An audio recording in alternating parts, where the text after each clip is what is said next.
Speedway Grand Prix season started with 16 contenders for the title. Today, there are just two, Hans Nielsen and Billy Hamill. The American knows he's to win with Nielsen no higher than fourth if he's to take the Great Dane's title. He also knows that Nielsen is one of the greatest Speedway riders the world has ever seen. Dubbed the Professor, he's always the man to beat. 4 times a world champion and riding on his home track, he surely is favourite to retain his world crown. Billy Hamill's an extrovert. He's the style and skill to be world champion, and he's brave.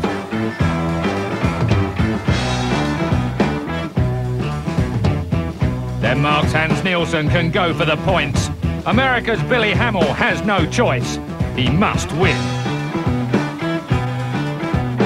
The Professor versus Billy the Kid.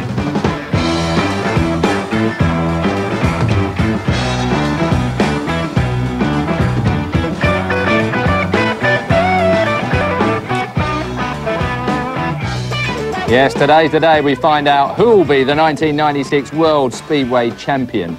Will Hans Nielsen's luck hold in Vojens, giving him his 5th world crown, or will cheeky Billy Hamill mug him in the last round? Tony Ricketson could mathematically still win, but that would take the most unlikely circumstances for him to achieve that. So we concentrate on just 2 men, fitting then that we've 2 great former world champions in the studio to watch the battle unfold. Welcome again to Barry Briggs and Gary Havelock. We've lots to talk about, but not right now. First, we can look in on Vojens. There it is then, Vojens in Denmark. It's a wide, small track, smooth and normally slick and full of Hans Nielsen fans. He's not been lucky there before. In '88, he was beaten by Erik Gundersen, and in '94, beaten by Tony Ricketson for the world title in a runoff. And if he finishes 4th tonight, with Billy Hamill winning, he could find himself in another runoff for the world title, this time for the Grand Prix series. So then, the riders being presented to the crowd will be kicking off very, very soon. But first, let's take a look at the World Championship standings. 9 points then, and Hans Nielsen has the lead over Billy Hamill. Hamill, though, can he come back? Tony Ricketson, as I said before, has a mathematic chance of coming through from that 3rd place, but it's very, very unlikely. Greg Hancock is in 4th, Henke Gustafsson 5th, Peter Carlson is in 6th place, Chris Louis, best of the Brits so far, in 7th place, and Thomas Golub, well, he's not riding tonight, but he is going through to 1997 and the World Grand Prix Series, and we're all glad about that here. 9th is Tommy Knudsen. Will he retire at the end of this year? We're yet to find out. Jason Crump, winner at Hackney, is in 10th place. Mark Laram is in 11th place and looking to improve on that at the end of this year. Sam Ermolenko is in 12th. Joe Screen is in 13th. Gary Havelock, well, he could improve on things if he was out there, but he's not. He's with us here. Lee Adams is in 15th. Craig Boyce is in 16th. Andy Smith, Marvin Cox, Gert Riss and Stefan Alfonso round off the top 20 then. Well, it's going to be a tough one tonight, I think. We've seen some fairly desperate manoeuvres throughout the season regarding what people are prepared to do at Grand Prix. Barry, how do you see the Vojens coming on? It's going to be a tough one. You know, I think you're looking at 2 people, but all the other boys are scrambling for different reasons, and Hans and Billy's not going to get easy rides, and I think it could go right down the wire. The A final is going to probably be the thing that decides it. Well, it's not just, as you say, it's not just the World Championship that counts here, is it? It's the top 8 that go through into the 97 Grand Prix, and of course this is a bone of contention as far as you're concerned, Gary, because at the moment you're not going through to the World Championship for 97. That's right. If I don't ride in the Grand Prix Challenge in early October, then that'll be it for me for next year. I'll have to try and get back in it for the year after, but you know, we'll see. Well, there's 2 top men who know exactly where they stand and what they've got to do. Let's take a look at Nielsen and Hamill's form so far. Age 36 then, Hans Nielsen. Well, we call him the Great Dane, we call him the Professor. Every single thing counts, of course, as far as he's been called before. Points, 97 points, 9 points in front of 2nd place man Hamill. There it is, that is his season so far. 3rd in Poland, 1st in Italy, 1st in Germany. Sweden dropped to 9th, but was 2nd in Britain. When it counted, it was crucial. Jason Crump, of course, won that race. Billy Hamill, just 26 years old, 10 years a junior of Hans Nielsen. He's 2nd in the championship at the moment, as I say, just 9 points behind at this moment in time. There it is. 4th, 2nd, 9th. He had a 9th in Germany as opposed to Nielsen's Sweden. 1st in Sweden, and of course in third in Great Britain just a few weeks ago. What a night that was indeed. Well, two great riders there, Gary. You've obviously had the pleasure of racing with both of them. A bit of an extrovert and a bit of a scientist regarding how he goes about his business. I'm talking about the extrovert being Hamill and of course, Nielsen being the professor, that we call him. Yeah, absolutely. You know, I think Billy's got to have it in his mind. He's got to go to Vojens and win the Grand Prix. That's his only chance. If he wins, hopes that Hans can slip up, really. But, you know, Hans has got to be favourite, really, especially on Vojens, I think. Does the track suit him? I mean, is it going to be like a home track situation? Is it really going to suit him? I think so, yeah. He'll have all the... I mean, it's not necessarily his home track in Denmark, but he'll have all the fans behind him, and he's always done well at Vojens, so I can't really see him slipping up, but you never know. Well, Gary says he's always done well at Vojens. Of course, I mean, I can only go by the record books, not by first-hand experience, but the record books say that he hasn't. He had two run-offs for individual world titles there, back in '88 and '94, and lost them both to Gundersen and Rickardson. What does that say to you, Barry? I mean, he says he's got to be successful to be the run-off for first place, but, you know, the high standard he sets himself, it doesn't really figure. But I mean to say, the pressure's on him. He's got to do it, and really how much pressure Billy puts on him. I think that's the key to it. In my opinion, Hans can only lose it. Can't wait. The last round in this year's World Championship was the British, and with Speedway like this, it's no wonder the fans are flooding back. The first British Speedway Grand Prix was at the all-new London Stadium in Hackney, East London. That was in 1995. It was a Grand Prix packed with drama. 1 year later, the riders and the fans returned to Hackney with expectations of another great night of racing and controversy. They were not to be disappointed. Rickardson goes wide, and our first perler brings three riders off. Like he'd won in '95, the top men were eating dirt. The racing continued, but everyone wanted to see the British rematch between Craig Boyce and Thomas Golob. Last year, Boyce resorted to fisticuffs after Golob forced him off track. Would it be an annual event? Their first Hackney race was Heat 17. There goes the pole, and he's off, he's off, he's off! And who took him off? The man in the blue helmet colours was Craig Boyce. Excluded by the ref, Boyce wasn't happy. He come right across on me, and there you can see the referee's made another great decision. Golob, though, was unruffled. He went on to win the B final. More gremlins from the inaugural British Grand Prix struck again this year. The starting tape still had a mind of their own. Away they go. The tape didn't go up properly there. Surely the referee will stop that one. Tommy Knudsen was back after injury, although still not 100% fit. He didn't have much luck in London, though. Flying off is Tommy Knudsen. Could we be seeing the end of a marvellous Speedway career?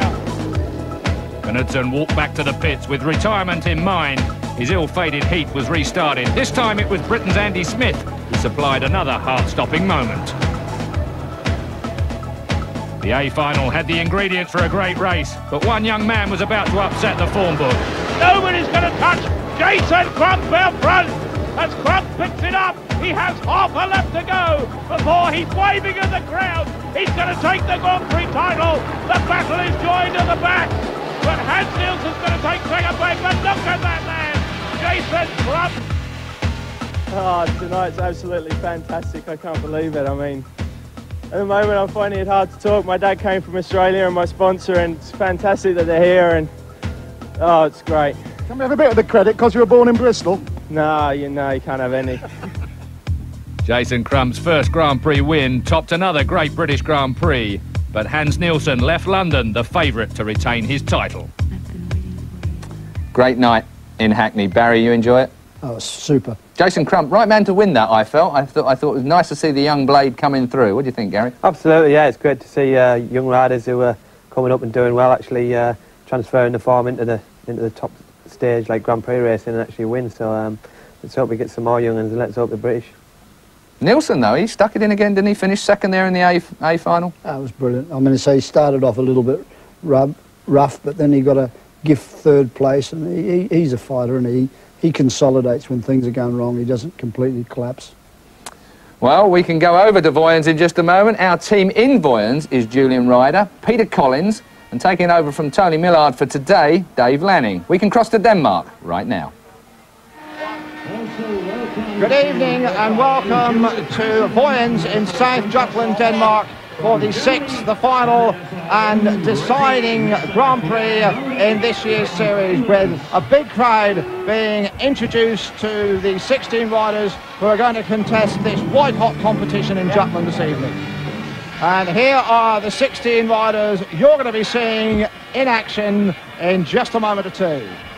Tonight's draw: Craig Boyce from Australia, his fellow countryman Lee Adams, Peter Carlson from Sweden, Billy Hamill, we'll see them in the first race, Mark Lorham from England, Tony Rickardson from Sweden, Chris Louis from England, and Marvin Klops, another Englishman. Then we have Hans Nielsen bidding for his 5th championship, the young Australian Jason Crump, Sam Ermolenko and Greg Hancock, 2 Americans. And in the last of the first round races, we will see Tommy Knudsen, the young wildcard pole, Peter Protasevich, Henke Gustafsson and Joe Screen from England.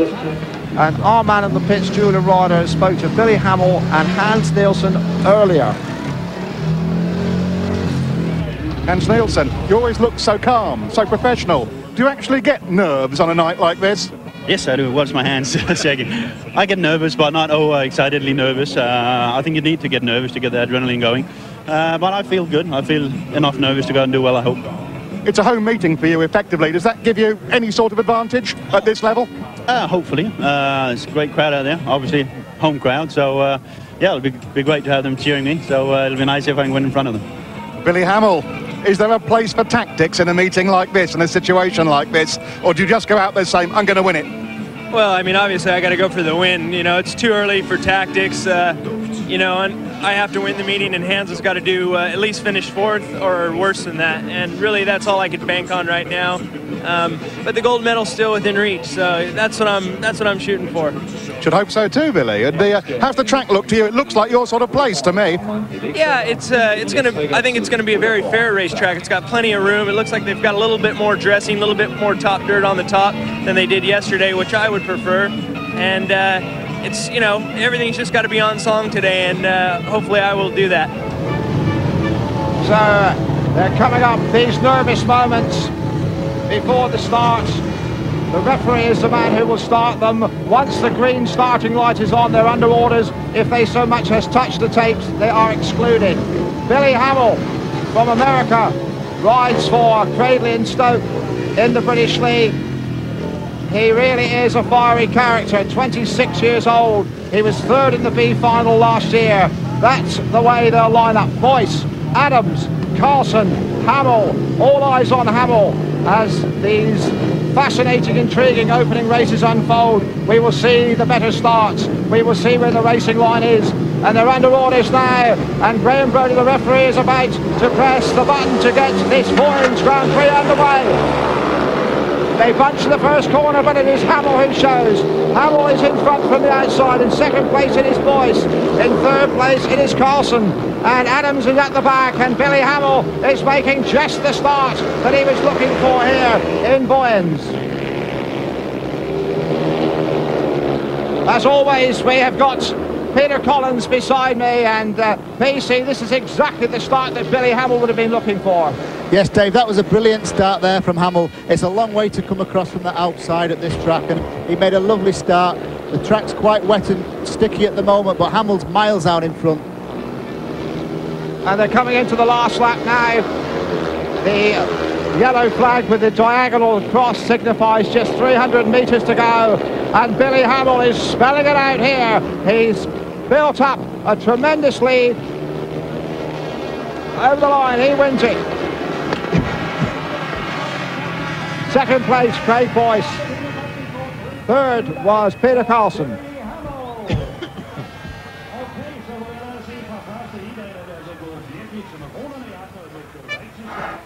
Yeah, we see the start here. The rider in red there makes a nice start. He's got the shortest distance to the first corner, but just look at Hamill there, come from the outside gate. He runs right across the front of Carlson there. He seems to get in a few knots as he rushes into that first turn, but once he's gone clear there, Carlson isn't going to catch him. That was a brilliant ride there, really, from Hamill. And what a start from him, because he really does need these points early on to get in that A final. He has got to overhaul Hans Nielsen, Peter, and of course this is a terrific psychological blow for him. The gauntlet is down now, and Nielsen knows he really can't afford to drop points right at the opening stages. Yeah, Hamill's really got to score as many points as he can to get into that A final. and he really does need to win that A final, because you get 5 extra points for winning it than the rider in second. And Nielsen really also needs to be in that A final to keep his chances alive, although Nielsen at this stage is in the driving seat. You can see there that Craig Boyce almost got up on the inside of Hamill. Hamill was bucking and rearing, but maintaining really superb control, and he looks mean. Heat number 2 coming your way. You're looking at Chris Louis, the top-ranking Brit at the moment. He'll be in blue here in heat number 2, 27 years old, rides for Ipswich. Next to him, we have Tony Ricardson, who has happy memories of Vojens. He won his World Championship here. He's lying third overall, 22 points behind. Always such an exciting competitor. On the outside there, in the diagonal red, rather yellow and black quartered helmets, we have Marvin Cox from Britain. And the riders are settling down on the grid for race number 2. A reminder, Mark Loram on the inside. Interesting to see if he's recovered from that illness which laid him low in the week. He'll be on pole in red. Next to him, we have Chris Louis. Next to him, we have Tony Ricardson in white. And on the outside, Marvin Cox, and the 2 Brits on the inside really will be looking for points here, because apart from winning, they must finish in the top 8 to qualify automatically for next year's Grand Prix. Heat number 2, Loram, Louis, Ricardson, Cox. They're under orders now. And it looks as though Louis tried to jump in. It's a very even break, but Ricardson it is who sweeps across from grid 3 in white. He leads at second place is Loram. Fine piece of curb crawling there. In third place it's Marvin Cox. And Chris Louis, he looked like he might have just tried to jump the start, is in all kinds of trouble at the back. But Ricardson, who had such an unlucky Grand Prix in London a month ago, or less than a month ago, when he was the victim of an early race tangle which knocked a little bit of the steam out of him, but he's certainly sweeping away, roaring away from the field here. Peter Collins, Tony the Tiger, looks in a roaring mood this evening.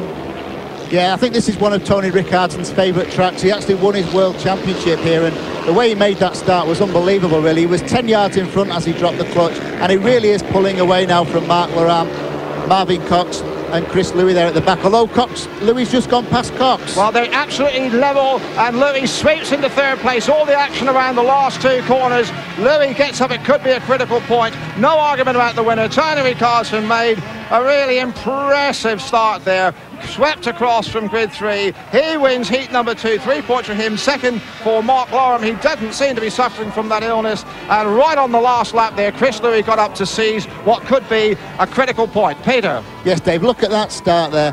Ricardson just dropped the clutch. He was really controlled as he rushed to that corner. Loram's chasing there out the picture. Chris Louis also going there. Marvin Cox is in there. We've got the 3 English lads in there going really well. But just watch Ricardson here. He drops that clutch, his front wheels just hovering as he rushes to the corner. He's really running into that inside there because he knows the dirt's still there around the inside of the circuit.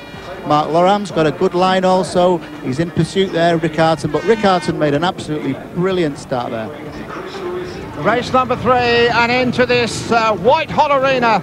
We see there Greg Hancock. He'll be on the outside, but the man the crowd are waiting to greet and salute, Hans Nielsen, comes in, and there he is, Hans Nielsen, who was born just down the road in a little village called Vost, and he is in the white helmet here. He won a couple of Grand Prix. It seemed like he was going to go away with the championship. He had a pretty bad night in Sweden, really disastrous by his standard, that allowed the field to close on him, but he's got to consolidate here. He leads. He's looking for his 5th title. That would take him up on the same par as the legendary Ove Fundin on 5 wins. You're looking at Jason Crump, who is bang in form. He won the Hackney Grand Prix. In fact, we've got 3 A finalists from Hackney in this race, along with Sam Ermolenko. There is Jason Crump, who indeed had a very impressive debut here in a world final when he was but a 19-year-old. He's very familiar with Vojens. Next to him, Sam Ermolenko, 35, former world champion, 12th overall at the moment, but he loves Vojens, has happy memories of Vojens. Hans Nielsen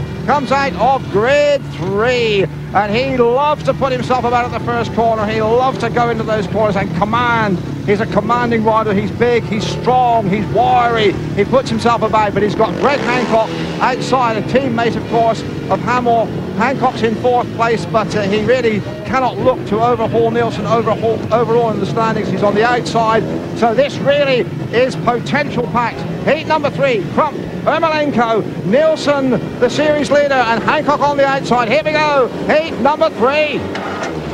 And there's a break, and Nielsen certainly hasn't got away there. It is Hancock, and Nielsen is back in 3rd place and battling hard. In fact, he's back in last place. And this really is the most remarkable start, because up front it is Hancock. Nielsen now goes powering under Jason Crump and has moved into 3rd place, and that was ruthless. But far way away, sailing away up front, it is Hancock from the outside. In 2nd place, Sam Ermolenko, wily old campaigner, and Nielsen is back in 3rd place. And remember, Hamill, his nearest rival, the one guy who can overhaul him, already has a race win under his belt, and Nielsen is not catching the rider in 2nd place, Sam Ermolenko, and he's certainly not making any inroads in Hancock. Peter Collins, Nielsen had a funny old night in Sweden. Surely we're not going to get a repeat performance here on his home soil. Well, Nielsen completely missed the start, and he's really desperate right now. He's absolutely covered in dirt. He can barely see where he's going. I think he's lost all his goggles. He's in a very bad position there in 3rd. He managed to overhaul Jason Crump, but he certainly didn't get past the others. And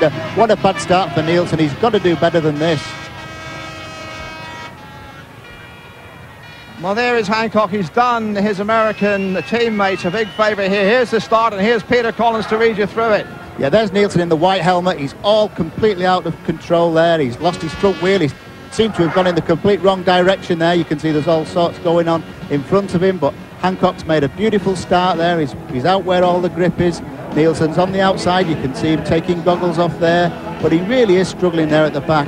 But Jason Crump there seems to get in a bit of a mess there, as does Sam Ermolenko, which allows Nielsen there to dive in the inside. And Nielsen there goes by Jason Crump as he seems to go sideways as they enter the straight. But we can see that again there. The starts are so critical, and Nielsen really does need to do better than this. You can see there he lives, but he's not quick enough to that first corner. You can see Hancock disappear out on the outside into the 1st place, but Nielsen's realised he's there at the back. He's taking all that dirt. He seems to be going in the wrong direction altogether, and Jason Crump there also gets in Nielsen's way. But Nielsen's absolutely covered in dirt there. That's very, very uncharacteristic of Hans. Coming into race 4, you're looking at Henke Gustafsson, 26-year-old dashing cavalier Swede. That's Tommy Knudsen. Now, he's another of the Danes. He loves Vojens. He's had a very troublesome shoulder injury which has ruined his chances, but he certainly knows his way around this 300-metre Vojens track, which is owned by the race director of the Grand Prix, Ole Olsen. And there is Knudsen on the super-tuned Anton Nischler machinery. There is Gustafsson. Gustafsson 5th overall, 67 points. And he has been one of the unlucky competitors this year. He's been in the wrong place at the wrong moment, and he's had engine failures which have cost him dearly. But he's always an entertaining rider. In the 2nd grid, grid 2 in blue, will be Peter Protasevich. Now he is, well, he's not an unknown quality, certainly is in Grand Prix terms. This is his wildcard first appearance. He may find the going a bit hot. Joe Screen from Bradford in England, 13th overall, 31 points, 24 years old. Screeny, well, he's a lovely guy. It would be so much easier if he could start, because he's had to do all the hard work from the back. And there is Tommy Knudsen, silky smooth, great stylist. He's been around a while now. What is he, 35 years old?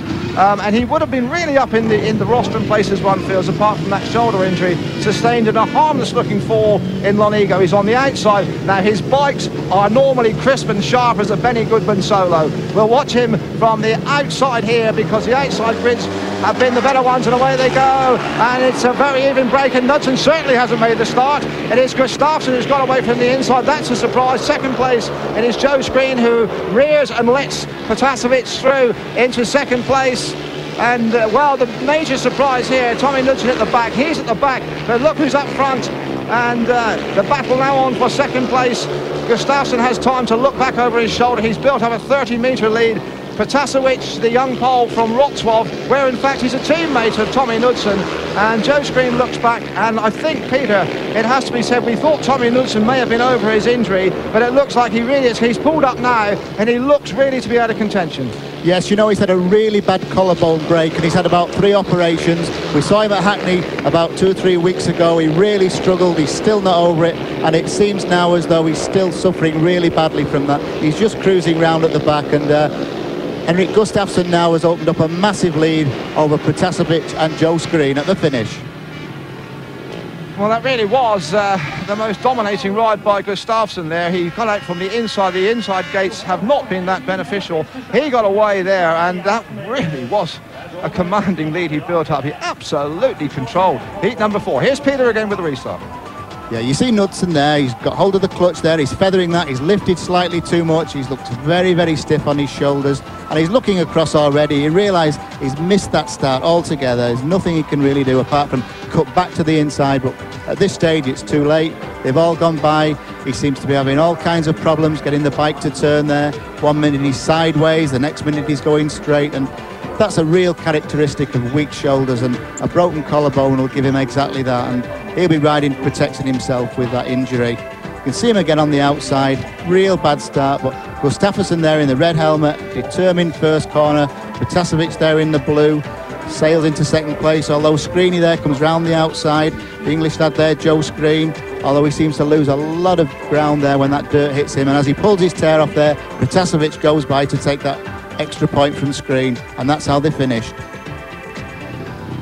So the winners of the first 4 heats here in Vojens: Billy Hamill from America, Tony Rickardson from Sweden, Greg Hancock from the United States, and Henke Gustafsson from Sweden. Just about everything that Billy Hamill wanted and everything Hans Nielsen didn't. Well, that looked to me like a very nervous start from Hans Nielsen. Gary, we can take a look at it and perhaps you can talk us through it, because I think it's very, very important that we try and analyse what's going on in Hans Nielsen's mind. Let's take a look at it now. Well, Hans, normally when he drops the clutch he gets traction, but you seem to see there, he seemed to get a lot of wheel spin from his back wheel. Greg made a good start off the What's outside. that down to? Why is Nielsen in trouble? I'm not really sure. You know, normally even when the track's slick, Hans seems to be able to get traction from the start, but there he didn't seem to get any, so I don't really know that one. In the interview earlier on, and Barry, you might bear me out on this one, it looked to me like Hans Nielsen was a little bit nervous. Do you think that start showed it? I think it did. He wasn't quick on dropping his clutch. He normally drops his clutch very quickly, and as Gary said, he appeared to spin because normally he comes out in a rear all the time. And I think what's put the pressure on him as well is see Billy win his first race by a quarter lap. So Hans is, if Billy wins it and Hans doesn't get in that A final, Hans is in a bit of trouble.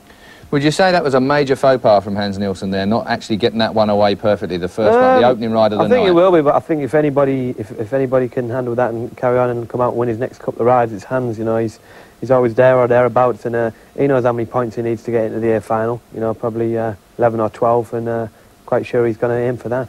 What about Hamill's task, Barry? Is he just, as we've commentated on him earlier on, he's just really got to go for it and try and win everything? He's an unconfused boy, Billy. He just whacks it flat out and hangs on and goes for it. There's a big difference between the two of them, I think, and it may pay to Billy's advantage. And I think the main thing with Hans is that Jason, after winning that Hackney Grand Prix, was a real racer, and Jason really just about giving that poise, and he got him quickly without settling down. Thanks, Barry. Well, Vojens is underway. Denmark's awake and disappointed by Hans Nielsen, no doubt, in those circumstances. We'll be back with Heat 5 in a moment.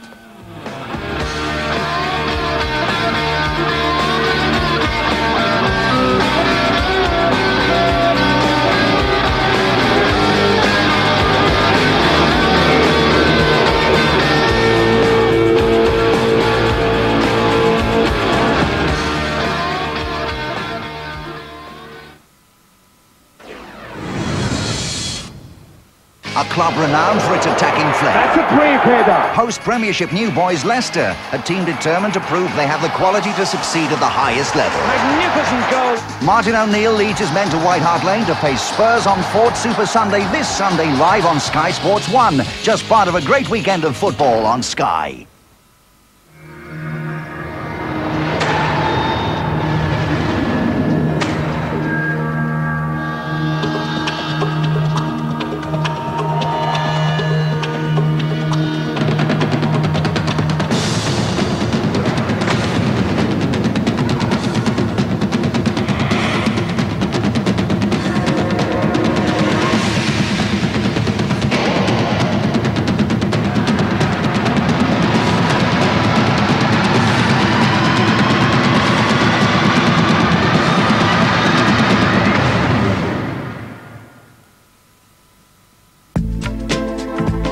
If you're looking for new frames, where can you choose from hundreds and hundreds at half price at Boots Opticians?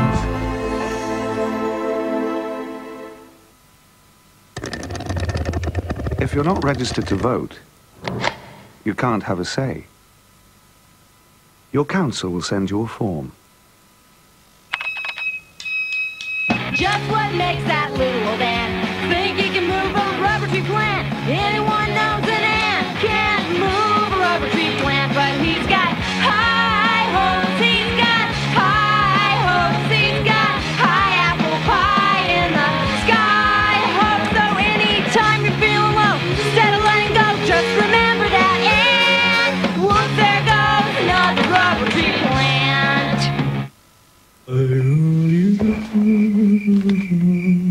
I've been a fan for over 30 years. I know it was the king I saw.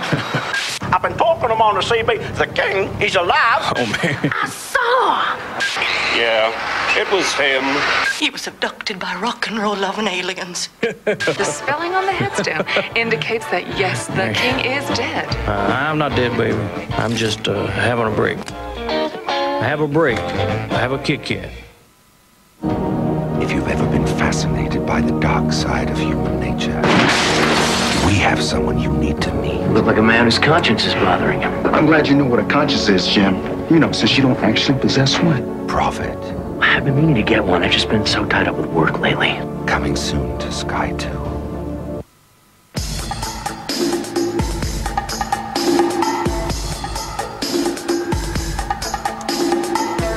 A long way to go before we'll know who really is in top form. Back to the track then, and our commentators Peter Collins and Dave Lanning. There is Nielsen, and Nielsen knows that already it's early, but his main rival, Hamill, has gained a couple of points on him. And this nervous moment, I think they're just adjusting the clutch there, Peter. Yeah, that's right. Nielsen really must be very nervous. He's adjusting his clutch here. He normally tries a few practice starts, which is what he's done. He's not happy with it. He seems to be pretty unsettled to me, and that's not a good situation to be in when you're going for the World Championship. And it's very early days, as we have said. The track is settling down, the dirt is moving around. But after those first 4 races, the outside grid, the yellow helmet had 2 race wins, white had 1 and red had 1. So the early indications, though it's hardly noticeable, is that the outside grids are slightly the more advantageous. But as the evening unfolds, the dirt will move around, the racing will settle. But certainly Hans Nielsen, Peter, has got to get out of grid 4 here. Yeah, he's got a good start position here on the outside because the dirt's now moved out on the first corner, so there's lots of grip out there. And of course we have Tommy Knudsen here in the red helmet. Now he really looked totally out of touch. He was uncomfortable. He was moving so cautiously. In fact, I suppose it's a brave gesture that he's keeping going because clearly he's far from 100%. Yeah, by the sight of that first race, I think Tommy's really just making up the numbers. So here we go for heat number 5 on the inside. Tommy Knudsen. There are the scores underneath. Craig Boyce in blue. He can start. He loves Vojens. He finished 3rd in the World Championship final here. Mark Loram in white. And on the outside, it is Nielsen. Nielsen will look to hit the start, to chop across, to command the first corner. Here we go. Race number 5. And all the pressure in the world on Hans Nielsen. And he hasn't really got a flyer, although he just might have the legs. He gets across. He built up to the 30-yard line. He is in front. In second place, it is Boyce. In third place, it is Loram. But this is more like Hans Nielsen. He just made the drop. He just had the advantage at the first corner. And now he is steaming away. And this capacity crowd here on this crisp autumnal night in South Jutland are on their toes. And Mark Loram in third place is now making a real effort to challenge Craig Boyce for second place. It doesn't look like they're going to catch Hans Nielsen. This is much more like the rider who has won this title on 4 occasions, but the battle is for second place. Yes, Nielsen has really got to win all his races now. He can't really afford to drop any more points. But we've got Loram there in pursuit, and the way they're going, Nielsen isn't going to be caught at all at this stage. So over the line, Hans Nielsen will be feeling much more happy now. Second place and a fighting second place from Craig Boyce from Australia. In third place, it was Mark Loram, as always, huffing and puffing and putting himself around but at the back, Tommy Knudsen, and it's a very sad sight as we watch the start again, and we see that's Mark Laurent, but where is Nielsen? There he is, Peter. Yeah, Laurent there really was bucking and rearing everywhere, but Nielsen from the outside, he knows that the dirt's a bit wide there, so he's got a really nice run round the first turn. He's got his wheels in line very, very early. You can see now that he's clear. He realises that he's got this race sewn up, and he just pulls away from the others. But Craig Boyce there in pursuit, he's not really given up. But we can see this one again. Look at Laurent there, and in the white helmet, he completely lifts and almost loses it altogether, which allowed Nielsen a clear run to come down in front of the others and take that lead and take the 3 points. In fact, it was a terrific ride from Mark Laurent there, because he looked to have stalled at the start, but he came back and got right back up and almost into second place. Yeah, Mark blew the start altogether there. I didn't think he was going to come back from that. He did very well to get 1 point out of that, because there's really so much wet dirt flying around at this stage of the meeting, Dave. We're coming into race number 6. Action really is fast and strenuous here in Vojens. It's a wonderful setting for Speedway. Ollie Olsen opened this track just 15 days after claiming his second world title at Wembley in 1975. The first meeting here in 1975, it cost $200,000 to build, and in fact the original share hill came from Teesside, so that's a very suitable, adequate link to Gary Havelock back at the studio. As we come into heat number 6, is Peter Potaskowicz. He's on the inside. That is Tony Rickards. Opened his evening with a most compelling victory. He is on the outside here, and well, he has had the best of series this summer. He has had some ill fortune. We're looking at Potaskowicz there, this young man who won the under-21 crown, although I think Peter Collins, it's fair to say if Peterborough's Australian Ryan Sullivan had been 100% fit, he might have taken it. Well, yes, I know Ryan Sullivan had a very nasty knock the week building up to that under-21 World Final, but Potaskowicz, I believe, rode one of Tommy Knudsen's engines, and that was extremely fast, and I'm sure that helped him to do well in that meeting. But I'm sure that after that first race he's just had today, though, he had a very, very good first ride, so I don't think we've seen the last of him in this meeting. No, he's an interesting prospect. Potaskowicz on the inside here on an Anton Nielsen motor. Then the two Australians, both of whom have yet to open their scoring. Jason Crump is in grid 2. His dad, Phil, is in the pits over here with him. Lee Adams is in grid 3. Ricardson on the outside. Ricardson looked majestic in his opening ride. Can he repeat it here in heat 6? And it looks like he is away. Oh, that's a tremendous first corner from Ricardson. And it's the pole, Potaskowicz in second place under some pressure from Jason Crump, with Lee Adams out of touch at the back again. And Lee Adams, who's had some injuries, still clearly isn't 100% now, with Ricardson storming away with heat number 6. And it is this young pole, Peter Collins, and he's showing a maturity well beyond his experience. Yes, Dave, I saw him in the practice yesterday, and I was very, very impressed by what he was doing there. I saw him in the time training, and he was winning races there, and that was brilliant for somebody so young to come into such a high level of speedway. So they're into the last lap, 300 metres around this purpose-built stadium here in South Jutland, and Tony Ricardson really is spelling out the message. He is absolutely flying. Wins heat 6 by, 30 lengths. Second place, Potaskowicz, impressive. Third place was Jason Crump, and Lee Adams, who started the season with such high hopes, has now recorded 2 zeros and looks out of touch. Yes, we see Ricardson again on the outside. Like I said earlier, that outside now is really working well. You see the amount of grip he was getting, his front wheel was lifting up there. And notice as well, being in first place, you keep so clean in that position. Your goggles are clean, you can see where you're going. You've got clear track in front of you, fresh air, and the others behind just take the dirt. But Ricardson just accelerated away there. But that was another impressive ride there by the pole, Potaskowicz. You can see Ricardson's back wheel there, just throwing that dirt up. His front wheel's already lifting, pointing towards that first corner. And he's in there, he's completely unaware of what's going on behind him. Jason Crump has a nice run round the outside, but it's certainly not good enough to hold back Potaskowicz, who lifts there, probably frightens Jason Crump a little bit. Jason pulled his goggles off, but Potaskowicz there pulled away, and that was a great ride for a lad of his very limited experience. Heat number 7, and you're looking at Sam Ermolenko, this vastly experienced, courageous American who's recovered from horrendous knocks. He's on the inside. Next to him in blue, Henke Gustafsson, who totally dominated his earlier opening ride. Grid 3 has Chris Louis. He had his unfortunately slow start. He really looked totally out of contention in his first ride, knocked about all over the place. And on the outside, Peter Karlsson from Sweden, who is a clever starter and a clever tactical rider. And it's interesting, Peter, that 3 of the last 4 race winners have come from Grid 4. Yes, I think Karlsson again is really got the best start position, but we saw him in Hackney 2 or 3 weeks ago that he was really a contention, and I think really he's going to do pretty well in this one.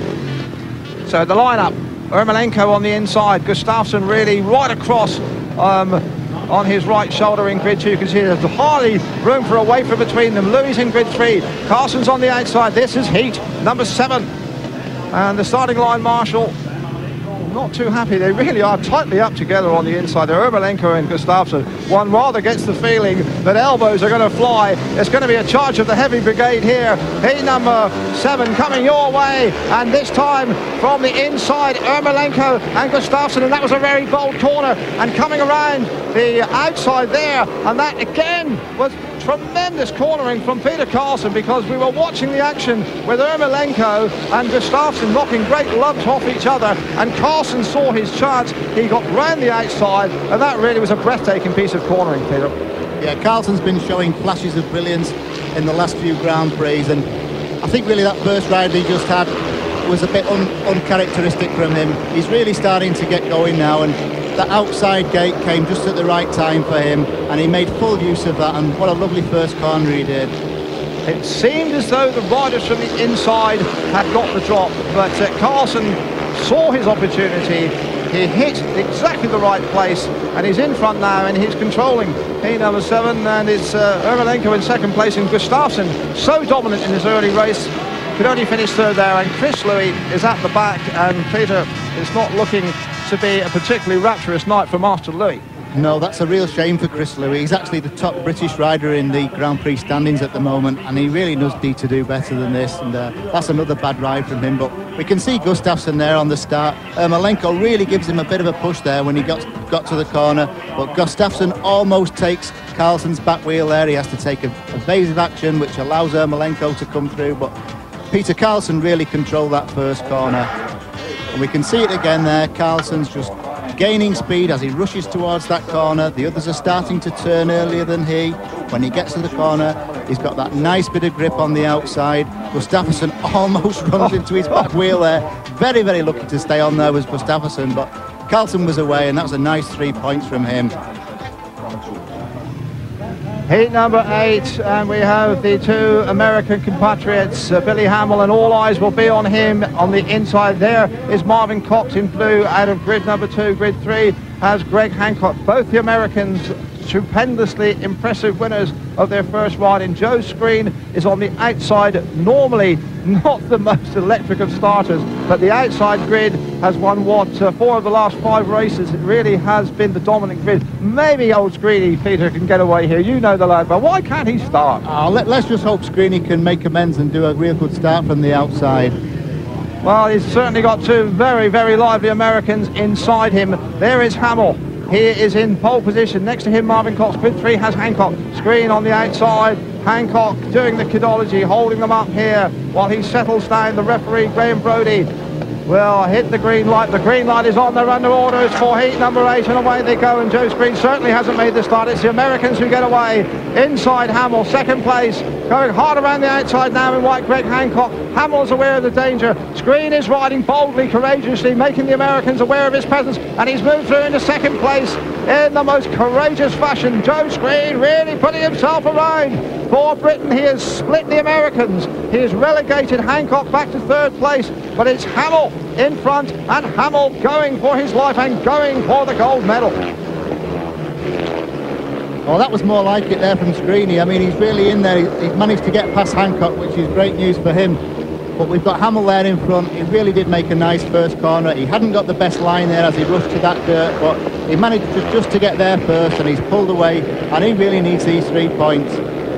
Well, it's refreshing to see Joe Screen, who would have much more an easy life if only he could start. No question about the winner, Billy Hamill. He is looking mean, and he is looking magnificent. But what a fighting second place from Joe Screen. Really has given the British fans and the crowd something to get on their feet over. And third, Greg Hancock. Impressive from Hamill. Courageous from Joe Screen. Yes, if we watch this start there, Hamill's on the inside. He's got nice fresh track there where he's running. He was very, very close to the white line as he set off. He's got his Team Exide teammate there, Greg Hancock. He gave him a big push when he got to the corner, and Hancock went very, very wide, which allowed Screen to dive up the inside and go by Hancock. But at this stage, Hamill's really got the race sewn up. He's pulling away, and now all Hancock and Screen can do really is fight for that second place. And fortunately there, Screen gets that little bit of grip there. He pushes Hancock a little bit wider and wider, which forces Hancock there to shut the throttle off a bit. You see Screen there on the outside. He's shaking a little bit, but he doesn't get there first, unfortunately, which allows Hamill there on the inside to run wider than he really had to do. He gets the dirt there. He's got his front wheel, his back wheel in the dirt. He's really getting all the grip he can as he screams past Hancock. And Hancock there is really taking a faceful as Hamill goes by, and that's another nice win there for Hamill. So they've all had 2 races each, and here is the leaderboard. Tony Ricardson and Billy Hamill in the lead, clearly with 6 points apiece. Then we have Craig Boyce, Peter Carlson, Hans Nielsen, Sam Ermolenko, Greg Hancock, Henke Gustafsson and Peter Pasisovic on 4 points each. Mark Lorem and Joe Screen have 3. Chris Louis and Jason Crump have 1, and Lee Adams, Marvin Cox and Tommy Knudsen no score. At the moment, Ricardson and Hamill are in control, but there's a lot of riders breathing down their neck. Well, Loram and Louis have got a lot of work to do tonight for the Brits, that is for certain, but the top 3 in the championship are the top 3 out there at the moment, all taking wins in that second 4 heats that we've seen tonight. Very close, and interestingly, Mr. Nielsen, Barry, came back with a win there. Yeah, a little bit predictable, but you know, he's still back in there. And what's happening now, I think, Keith, is some of the boys are getting beat, like Screeny taking the point off Greg Hancock in the last race, is starting to spread the points, and that's going to help Hans. Billy Hamill, though, taking another win there, and we can take a look at that, Gary. Perhaps you can talk us through it again, please, because sure. He was right on the case Billy again. Looks really smooth here, you know, he's 2 rides now, he's made 2 good starts, and he hasn't made a mistake. You see, he's come on the inside there. Greg's gone for the outside, and Joe's turned back.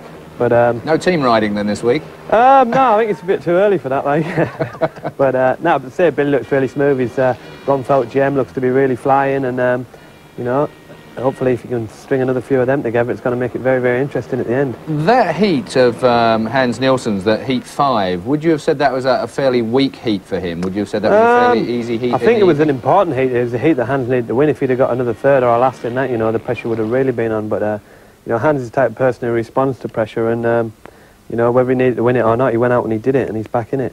Do you think he's loosened up now? Is that perhaps... Maybe that win might have settled him down. Who knows? You know, there's still an awful lot of racing to go, and hopefully it's going to be a real exciting finish. What about the track, Barry? Is it looking good order? Track looks good, plenty of grip there. All out of gate 4 at the moment, it would seem. Yeah, it is. It seems though the run around the outside. But I think Hans in his last one, Mark reared beside him, and that's when somebody comes out of the way, gives you, from the gate 4, it gives you a longer run and a smoother run. That helped him a lot in that race. Well, you can do with all the help you can get out there, I can tell you that for nothing. We'll take another short break. More from Barry and Gary coming up.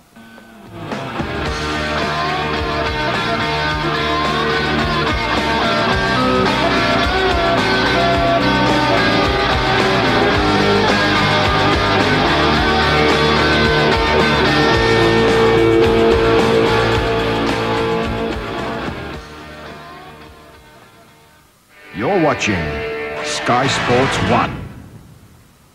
He was expecting success. This is the worst day of my life. Instead, an old flame, Meredith Johnson, is his new boss. No. She said you sexually harassed her. I struggled with him, told him to stop. He didn't know they'd thrown away the rules. The goddamn bomb we're sitting on.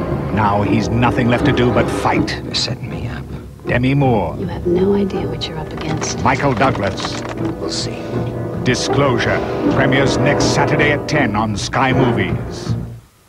I'll be back on Sunday. Hang on, there's someone in the kitchen. A 5-minute weekend call to India or Pakistan that cost £6.32 has gone down to £4.95, a cut of 21%. Oh, Wazim Akram? Oh, it's all right, don't worry. He can't see me. It's only Rory McGrath. I'll call you back. What's more, with BT's Friends and Family and Premier line, it can be as low as £3.72.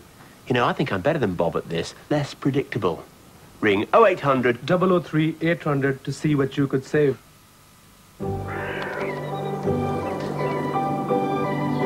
When we bought this house, Jim's advice was really helpful.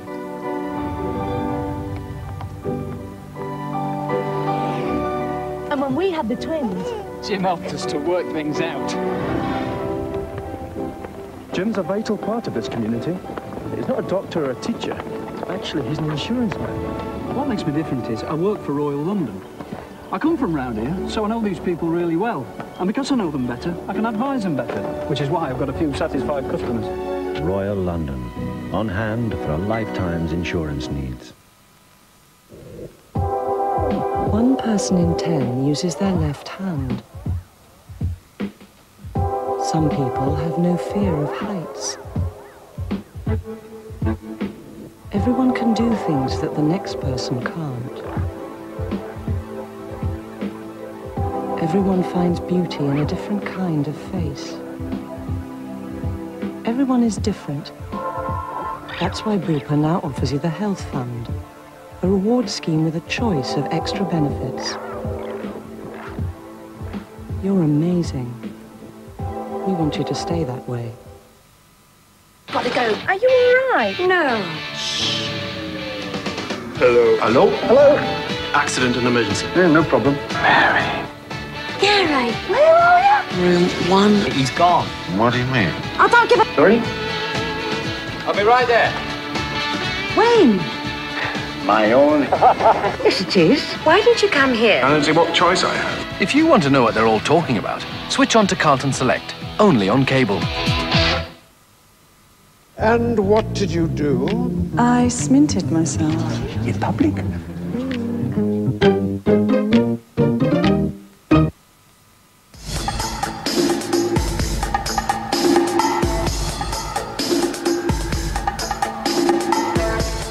Everyone doing their sums in Vojens in Denmark, of course. Not least Peter Collins and Dave Lanning, our commentators. We go straight back for Heat 9. Coming into Heat 9, the third round of the Risers. They have 5 starts, remember, Heat number 9, and we have on the outside there, Sam Ermolenko. There is the lineup. You can see their progressive scores. Tony Ricardson unbeaten. He is one of the co-leaders. He has 6 points. He has looked tremendous. Next to him, Joe Screen, the normal big, brave, bonny, battling performance from Screeny. There he is, 3 points from his 2 starts. Craig Boyce from Australia has been, well, consistent. There's Hans Nielsen, watching the action, anxious. He knows he's already lost ground. Boyce is in white in grid 3. Sam Ermolenko, the old campaigner from California, he's been with Sheffield this year. There is Tony Ricardson, not resident in the British League, more's the pity.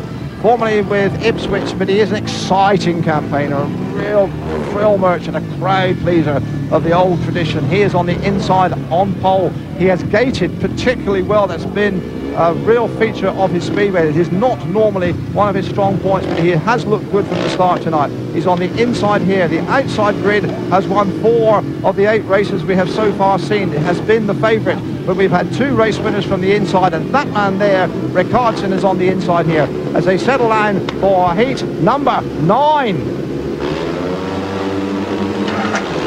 And it's a very even break, and Ricardson, though he didn't get away, Ricardson hasn't got away. It is Joe Screen in front and coming hard around the outside.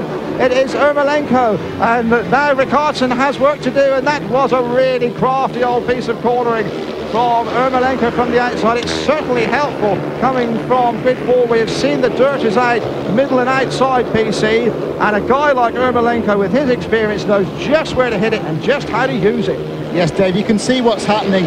The dirt's being thrown wider, which means that outside run, the outside gate is very, very important. And Ermolenko, who probably hadn't such a brilliant run up until then, used that to the best of his ability and made a beautiful start there over Ricardson. And Ricardson's really making his effort now. He's 10 lengths back as they go into the last lap. He really caught right up onto the back wheel of Sam Ermolenko. And Ermolenko is aware he's out back there and is now stretching down into the last 2 corners. Ermolenko will take the checkered flag by what, a bike length. Ricardson makes his efforts, but it run out of time, run out of track. Ermolenko wins it. Second is Ricardson. In third place it was Joe Screen, who flourished briefly. Craig Boyce at the back, but that means Ricardson has been beaten. We now only have one unbeaten rider, and Ermolenko is right back in the picture, Peter. Yes, there's Ermolenko. Look at that. He's got his foot right back. He's getting all the weight on his back wheel, getting loads of grip. Screeny's there with him as they get into that dirt, but as Ermolenko gets it, he lifts slightly, but Screen lifts far too much, which allows Ricardson to dive up the inside and take that place. But he couldn't catch Ermolenko. We can see there, Craig Boyce seems to be skidding a little bit. He's still slipping the clutch there. He's rushing to that first corner. Screeny there in the blue helmet's right amongst it as he gets there. But already on the outside, Ermolenko's coming across them. He's really looking well, nice and controlled there. His front wheels nicely turned, his back wheels in the dirt. When he catches that little bit of dirt in the middle, he just lifts. And when Screen catches it there, he lifts really far too much and loses such a lot of ground there, which allows Ermolenko to shoot by. But just look at Ricardson there, diving up the inside to take that second place. Heat number 10 coming your way on the inside. Greg Hancock has 4 points. Mark Loram in blue has 3. Henke Gustafsson so impressive early in his first race. A third place last time out. We're looking to get back into the real form groove. And on the outside, Lee Adams, who has been sadly out of touch tonight with no score yet. Heat number 10. And from the inside, it is Hancock who gets away. Hancock leads it. In second place, Loram has ridden a fine inside turn again. Mark Loram has done some very good work around the inside of that first 2 turns. He's in second place now. It is Hancock away. Second place, it is Mark Loram. Third place is Gustafsson. And after that tremendous start from Gustafsson, he looks to be fading dramatically, Peter. He certainly does. Gustafsson during this series this year, he seems to have had all sorts of rotten luck. He's always seemed to be riding well, but he's had bike breakdowns, he's had crashes. But in this one, he just seems to be completely out of touch, and he's got no answer there to Hancock, who's really running away with this race, with Loram there trying everything he can to catch him. So they're into the last lap now of heat number 10, and Greg Hancock, the American, who has always been up with the boys, but just off the top pace, but he is looking really classy and stylish here as he wins heat 10. Second place, Mark Loram. Third place, it was Henke Gustafsson. But Hancock is now looking towards a place in the A final. That takes his total up to 7. He's well on course. Mark Loram there again. It was a typically British shuffling, hustling performance, but just not good enough to win, Pete. No, Loram there is looking across to that inside of the tape. He can watch the tape go up there. But on the inside, Hancock's made an absolute beauty. I mean, the inside start there in the red is the shortest way to the first corner. And Greg definitely got there first and ran into that dirt and got all the grip and managed to pull away from the others there. Gustafsson isn't renowned to be a consistent starter, and he's proved that here. He's taking all that dirt, but you can see Loram there. He's got a nice run up the inside. He's taking no dirt whatsoever from Hancock. You can see this again. Gustafsson, he lifts twice. By the time the front wheel comes down, he gets to the corner. The other guys are in there right in front of him, and his race is over really. He did very well to just get the 1 point out of that, because he rode very wide and completely offline on that first turn. He almost stopped there coming out of that corner, which allowed Loram to come through on the inside. There's the lineup for heat number 11. Marvin Cox on the inside, no score yet, but he is carrying a really heavy knock sustained in the week at Oxford. Hans Nielsen, overall series leader, but he's dropped points. He knows he cannot afford to drop any further points, because his nearest rival, Hamill, has been majestic. Grid 3, here is the dark pony, as they say in Sweden. Peter Carlson, he is a very slick starter. He won his last ride. He looked really fluid in that particular ride. And on the outside, again, we mustn't discount Peter Potasewicz, this young Pole from Wrocław, who's run 2 very steady second places. The outside grids have been helpful in this first half of this 1996 final Grand Prix of the season, from Vojens in South Jutland, and Hans Nielsen, the local boy with all eyes upon him, knows he's simply got to win heat 11. And there is the start, and Nielsen just might get to the corner in front. Potasewicz goes around the outside. Here is a real surprise. The young Pole absolutely flying down the outside, and Nielsen's coming back at him. What an impetuous ride, and the Pole's in deep trouble. He's right out on the fence. Then just inexperienced there, Nielsen ran him in so hard. He's pulled out right in front of the commentary position. His back wheel's locked up. The race is going on. You can see the wheel has locked. That really was a breathtaking moment, but Nielsen not standing on any kind of ceremony. The pole came round the outside of him in the most impetuous way, but Nielsen went under him like a steam train. He's now leading it. Second place is Carlson, third is Marvin Cox. Some action here, PC. Well, Protasevich there, it almost paid off for him on that first turn. He got the best start on the outside, but when they got down the back straight, Nielsen ran him a little bit wider than he really needed to be, and once he got in that dirt, he just took off and rode straight into the fence. There is that much grip out there. Well, there is Nielsen showing all his experience. He is now, 36 years old. He's been around at the big time almost throughout all our memories. There's a young Pole, and he certainly is lacking nothing back of his belt. Nielsen wins it, but the young Pole, Protasevich, won the hearts of the crowd here. Let's watch it again and read it through PC. Oh, that was a real hairy moment for Hans Nielsen. You can see Hans in the blue there. He's lifted, but he's absolutely willing that bike towards that first turn.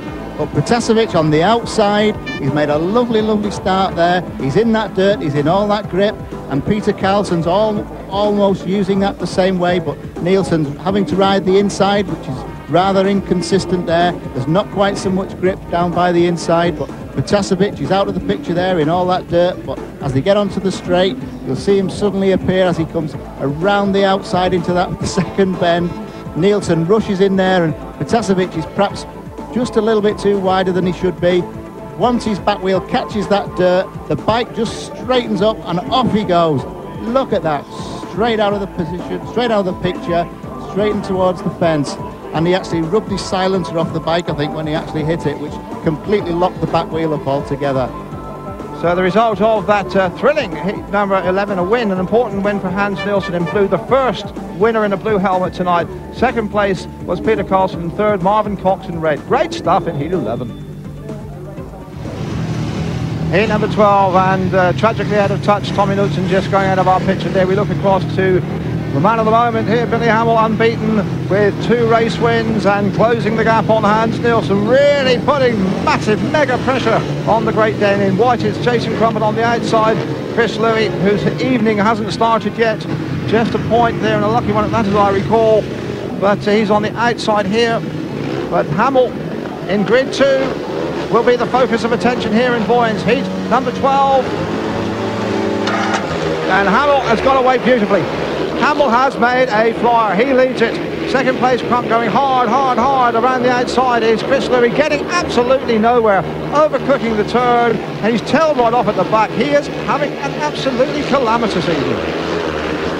Now we've got Tommy Knudsen moving up on Jason Crump, but no holding Billy Hamill, who's bucking and rearing and keeping tremendous control of that 500cc machine. And once again, Chris Louis. PC, why is it that English riders can't start? Because, you know, is it the men, is it the machines? Because you weren't a great starter, but I remember in 1977 when you were carrying a broken leg, I think it was Eric Bucock doctored your clutch, and you went screaming out of the start.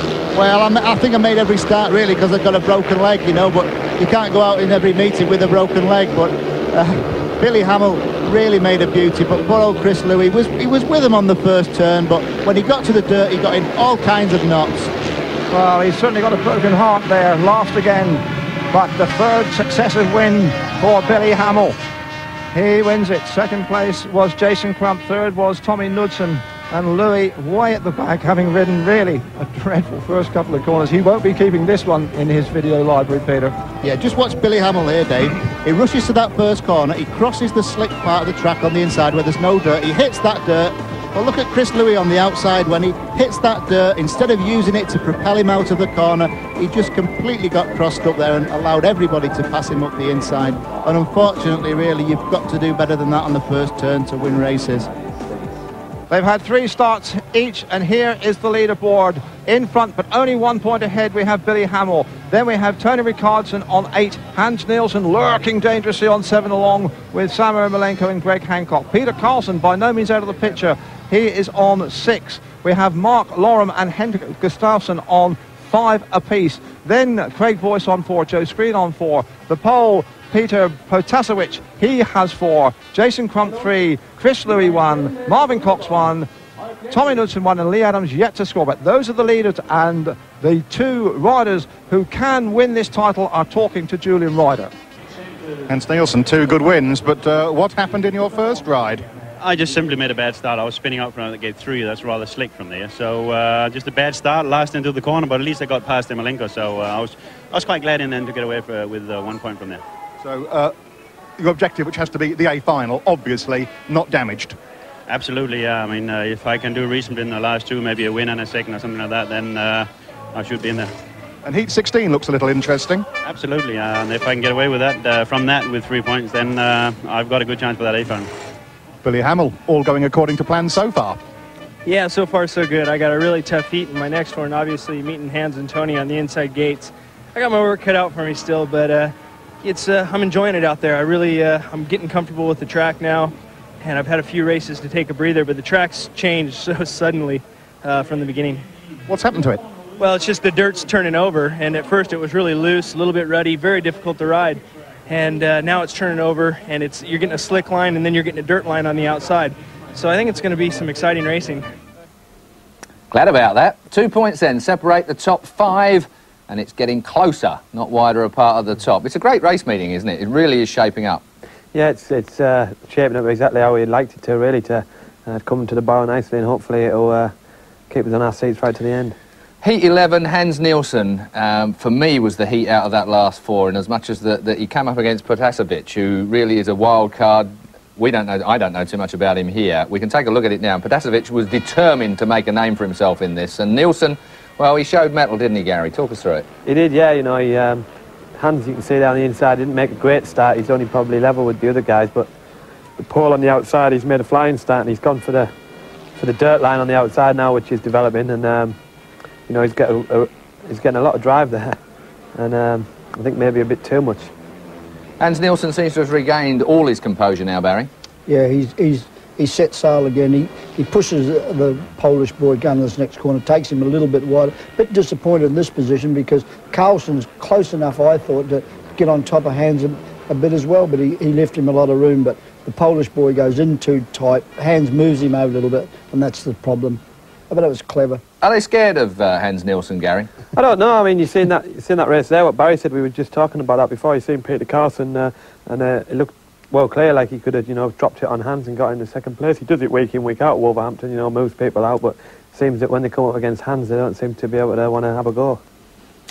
Well, of course, we've got great action coming up, and coming up is the heat I've been looking forward to among everyone here, I've got to say as well. Heat 16 is where the top 3 meet. See you in a couple of minutes.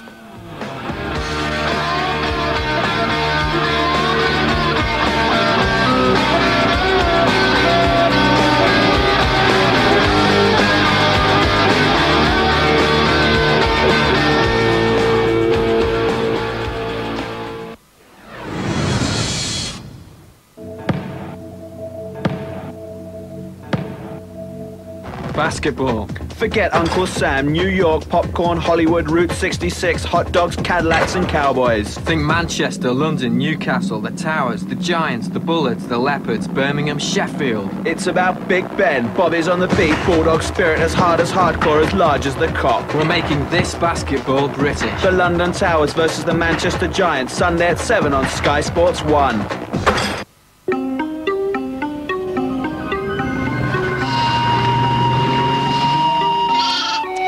Ma'am, we understand you're in touch with people from the other side. Die!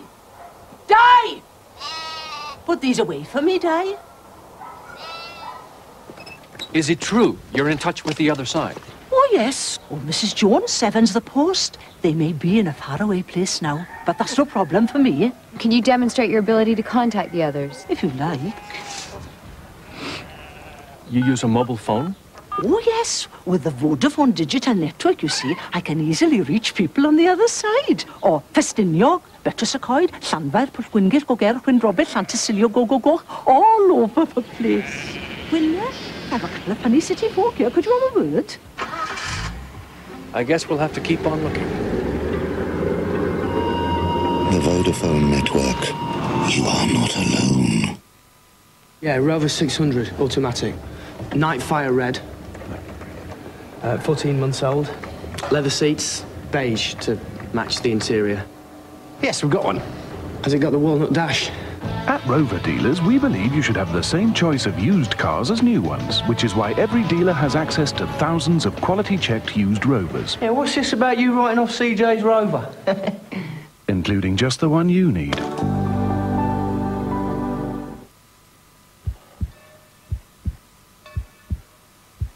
In the People newspaper tomorrow, ghosts. Spine-chilling stories from terrified witnesses. Ghosts. They can be evil and frightening. Or just friendly. Night-night, Cedric. Don't miss Ghosts, appearing only in the People tomorrow. The People paper.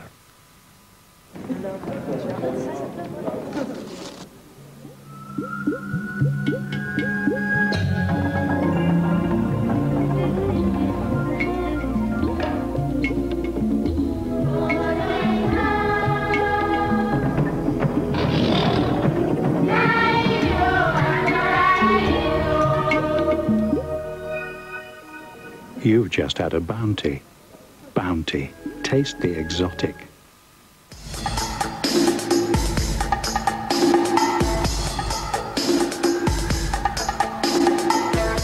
At Hackney, everyone held their breath for Boyce and Golob in Heat 17. Today, it's Nielsen, Hamill and Rickardson in Heat 16. That's just 3 heats away. Let's go back to the track where Chris Louis is struggling. And down in the pits there is clear drama because Chris Louis, who really has looked totally out of touch, obviously has some kind of medical problem. He's having trouble with his breathing. You can hear him coughing. The lad looked totally out of sorts, and maybe he's been carrying some kind of illness. We remember that his brother-in-law Mark Lorham up there in East Anglia had a very nasty problem in the week. Maybe there's a really vicious bug going about, but Chris Louis clearly has a problem in the pits with his health.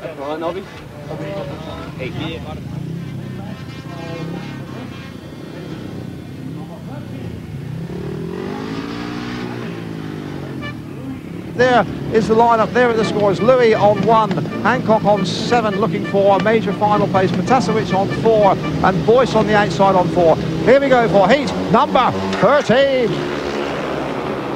And it looks like Chris Louis is in the right place at the first corner. Louis spread eagles and coming hard around the outside of him. It is Greg Hancock, and Hancock looks to have the line, but Louis fights him off, and down has gone the pole. Protasevich there on the third corner. The race continues. The referee has a good look at it. Protasevich will get off the track. There is no danger. He is off the track, and it's Chris Louis, and you have to salute the young man. There he was, simply gasping for breath, and now in heat number 13 he's leaving his rivals gasping, Peter. He is, you know. Can you believe this? You mean, 1 minute he's collapsed in the pits, the next minute he's out there winning the race, and like I said to you, Dave, I could make starts when I had a broken leg, and it seems to be something like this that spurred him on here. And Hancock really is closing in on here. They're in the last lap, 300 metres, less than 300 metres, half a lap to go, and this really is the best moments of the night for the Brits as Chris Louis, he's overcooked that corner, he just hangs on there, he wins it. Second place is Hancock, third is Craig Boyce. We lost the young pole,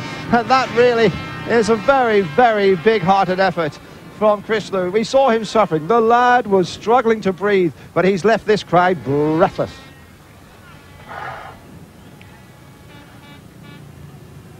Dave, he must have been so determined there. We can see Protasevich there in the white. He drops the clutch, but he lifts really badly.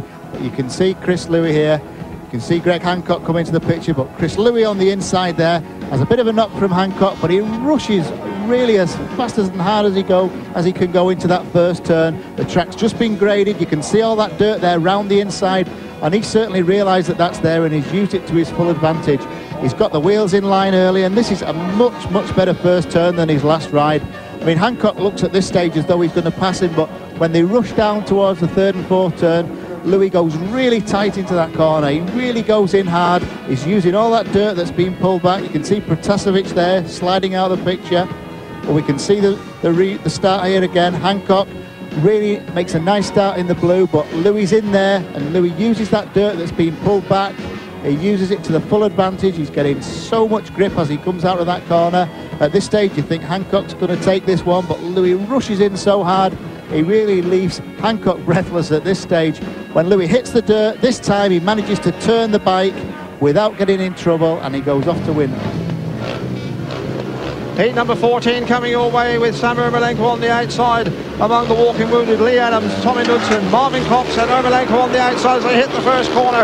It is Ermolenko, and from the inside there, Lee Adams is away. Lee Adams missed the corner. He's left a hole for Ermolenko to come up the inside, and powering through goes Tommy Knudsen, and it's beginning to happen out there in heat number 14 with passing Ermolenko swept by Lee Adams. Lee Adams now really realising he's got to pick up his performance. He has just seen Chris Louis come from nowhere and get points, get a race win, and he's anxious to emulate here in heat 14. But Ermolenko is the old fox. He is in control. He's finding where the dirt is. He's pulling away at critical moments, Peter, and it looks like he's getting his hands round the throat of heat number 14.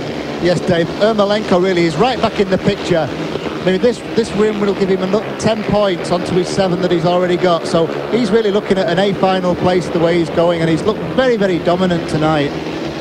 Yes, the most polished piece of riding from Sam Ermolenko. It's an improved performance from Lee Adams in second place, and in third place there it was Tommy Knudsen. But Ermolenko, who we saw last year in this in the last of the Grand Prix, he really raised his efforts to the last moment. Here he goes again. There is the start. We'll see with Peter Collins, and it's Lee Adams who gets to the corner first. Yes, you know, Dave, each rider has each start position once, and of course with there being 5 races, it means you have another gate twice, and Ermolenko fortunately here has had number 4 twice, and he's really used that to his full advantage. He didn't quite make it on that first turn, but you see there on the second lap he really caught up there and passed the rider in red absolutely marvellously. We can see that again there. Ermolenko's on that gate 4 position. Like you say, it's the second time he's had that, and he's using that again to his full advantage. You can see Adams there on the inside. Adams is going to be the thorn in his side here on this first turn, but Adams runs across the front of him here. Adams lifts slightly, and he actually goes into Ermolenko's path here, but you notice Ermolenko, he was so quick thinking there. He chopped back up the inside. That's a real classic Speedway manoeuvre. When they get to the corner, Ermolenko's got the run to dive through on the inside, the shortest way. He rushes across the slick bit on the inside and takes that win there. Nice 3 points for him. You can see that again on the outside. His legs flying everywhere, but he rushes down there. He rushes out to that dirt. As I say, there's still a little bit of dirt left from that grading on the inside, which Adams hit. He went a little bit wide, which allowed Ermolenko to dive through on the inside. They raced each other like mad into that third bend, and Ermolenko took that 3 points. Heat number 15, and on the outside we will have for Britain Mark Loram and Joe Screen from the inside. As we look at the lineup inside on pole, Joe Screen in red, as usual, spirited performance. Next to him we have Peter Carlson in blue from Sweden, who we have seen is a tidy, thoroughbred kind of a rider who gets the right line and can start well and can control races. Grid 3 has Jason Crump, by no means as impressive here as he was at Hackney, although he does enjoy himself normally at Vojens, and he does tend to raise his performance and make his effort late on. And on the outside it is Mark Loram. There's the lineup. Screen on 4 points, Carlson there on 6, as we can see. We'll look for Mark Loram. The outside gates have provided the rider with a very, very good path around the first 2 corners. We have seen Chris Louis come out and win a race. Can we get another British winner here in heat number 15? There they go, and it looks as though it is Carlson who'll get away. Carlson from grid 2 leads it, going hard around the outside of him. Jason Crump, oh, masterful manoeuvre from young Crumpy. He leads second place. It is Carlson, and here comes Mark Loram, and Mark Loram has moved around the outside of Carlson and almost caught the pair of them, and he's still going strong, and this is sensational Speedway from Loram. He's picked it up, he's absolutely run the neck of the throttle, and he's come around the outside there, and this is definitely the most impressive piece of passing of the night. And well, we're in South Jutland, and a certain English admiral called Jellicoe once turned seeming defeat into victory. We wonder if the English riders can really get some big wins here tonight, Peter. Yeah, you know, Loram there, he'd just come from nowhere, Dave. He was actually last at one stage, but he's such a brave rider. He went out in that dirt, and he passed 2 riders in one go at stage, and passed everyone and came in first here. What a brilliant ride there from Loram. And it has to be said, Peter, that the dirt is drifting out, it would seem, or we remember back here when we had the loss of the old style World Finals when Tony Ricardson ran 3 second places. picked up his act. Look at Laram go again, because this is brilliant action. Well, you know, Laram here is completely out of the picture. The screen there on the inside, he doesn't make a particularly good start. But there, Carlson seems to be in the lead at this stage, but the rider on the outside, Jason Crump, is in all that dirt. He takes a cracking lead there, does Crump. It was a beautiful first turn there. But really, you see Mark Laram here come into the picture, and he rides that wide line. You can see Crump there absolutely sideways. He's looking inside, thinking the attack's coming from the inside. Little does he know that the attack's coming from the outside, and Laram's lining up here. He gets squeezed a little bit there by the fence from Crump's back wheel, but when he gets in that deep dirt there, there's nothing Crump can do about it at all. Laram sails by him in that dirt. By the time that Crump realises what's going on, it's too late. Yes, it certainly is a performance worth using as an advertisement or commercial for Speedway, because you can see that Laram's nowhere here, and he really winds it all up. At first, it looked as though Crump had the better line, but here comes Mark Laram, and he really has got the bit between his teeth, Peter. Yeah, I mean, to be last from the start like that, but it just shows you that wide line is working really, really well. Bit of dirt out there now, Peter. Well, he seems to have his knee down on the floor. He's got the bike so far over, he's getting so much grip, and it helps, you know, when you can keep the bike in line like that, and he really did that perfectly. That was a great ride from Mark. Find somebody solid to hang on to, folks. This really should be Speedway par excellence, the creme de la creme. Nielsen in red inside, next to him Rickardsson, blue, grid 3, Billy Hamill, who has looked superb all night, and on the outside the dashing, daring Swede Henko Gustafsson. We have the Scandinavians against the crack American. This is one of the races of the season. It may well be one of the races of the decade, and one to go into the archives in World Championship Speedway. Nielsen, Rickardsson, Hamill, Gustafsson, here they go. Heat number 16, who will make that vital jump?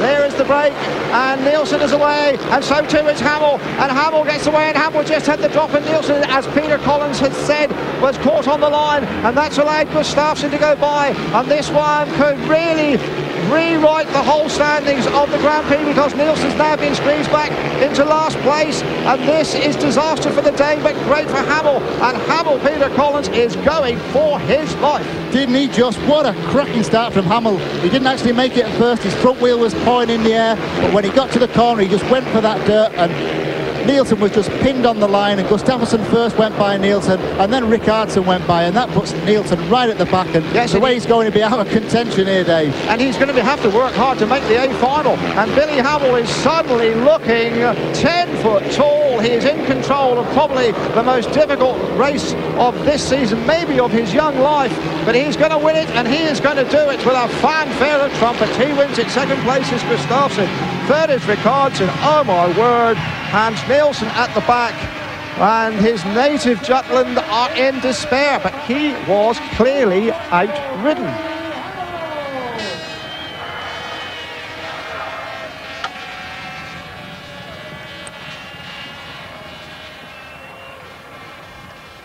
Well, that's first corner and start again. We'll be looking at it with Peter Collins. No doubt about the winner. Here it is, Peter. Race through it. Dave, a tremendous start there from Hamill. Look at his front wheel. He's trying to turn the bike before he's actually got to the corner. He's so anxious to get there. And he does. He dives there in front of Nielsen. Nielsen was pinned to the line. You can see those riders going round the outside of Nielsen. Nielsen's not got enough speed there on the outside, on that inside. He almost runs into Gustafsson there, but unfortunately at this stage he's back in third place. But all the time there, look at Rickardsson. He's in that dirt on the outside. He's out of the picture, but he's really using all that dirt there. When they come onto the straight, he's much quicker than Nielsen. He pulls across the front of Nielsen and stops Nielsen's run altogether. We can see that here again. Nielsen's struggling at the back. He's got no answer really to what's going on, and when you're in that situation, you must feel so depressed about that, because you can see that World Championship slipping away for him.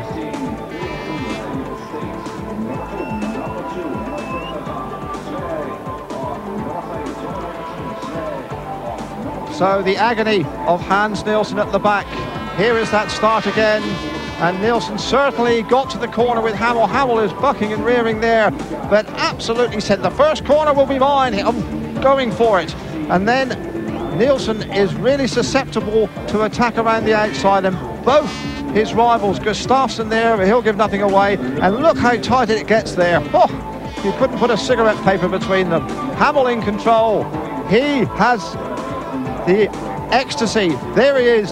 For Nielsen, Peter, it's just agony. Well, it certainly is, but Ricardson there, you know, don't forget him, because he's also in contention, and for him to beat Nielsen there, it's really going to put a feather in his cap, and it's all going to be on this A final. So they've all had 4 starts, and the leaderboard now is interesting with Billy Hamill on 12. Then we have Sam Ermolenko on 10, Greg Hancock on 9, Tony Ricardson on 9, Mark Laurent on 8, Peter Carlson 7, Hans Nielsen back on 7. He has work to do. He needs to win his last race critically. Henke Gustafsson on 7, Jason Crump and Craig Boyce on 5 apiece. John Tiger Louis' son Chris coming into the picture on 4. So too is the pole Peter Potastowicz. He has 4. Joe Screen has 4. Knudsen has 2. Lee Adams has 2. And Marvin Cox has 1. Louis gets a win. Mark Laurent goes round the outside from last to first in a race. Hamill takes yet another win. And Hans Nielsen is in a mess. Isn't he, Gary? He is, absolutely. You know, that was a real crunch race. That was probably the biggest crunch race of the year so far. And, you know, Billy just carried on. He's really flying tonight. He looks smooth, he looks in control, and he seems to know what he's doing. But Hans looked a bit flustered at the back there. Well, Heat 16, it was the one we were all looking forward to all night, wasn't it? We've been on about it all night long, and not disappointed, I think, there, Barry. No, it was fantastic. I think Hans was trapped on the inside with quite a good start, and we were talking before about Henke getting around the outside. Henke, you'll see him come into the picture, and he's way out Henke. You look at the speed he's generating. He leaves Hans sitting on the line. Hans gets the big drive down the back straight, hoping to scoop underneath him, but he just didn't get far enough, and he still stayed on the line, then give Tony the outside run to take the point off him. Tremendous race. So the dirt definitely on the outside at the moment, Gary, and Hans Nielsen, well, you wouldn't expect him to find himself right out there and in trouble, would you? Right on the inside? No, you wouldn't. I think that was one of them races that, you know, he missed the start a little bit. He tried to sneak round the curb, and then Henke sort of came down on the inside and jammed him on the inside, and Tony went round the outside, so I think he was in the wrong place at the wrong time. But, you know, that's really the pressure ride, and he's got no points from it. Well, we must take a commercial break, but you won't miss anything. The final 4 heats are next.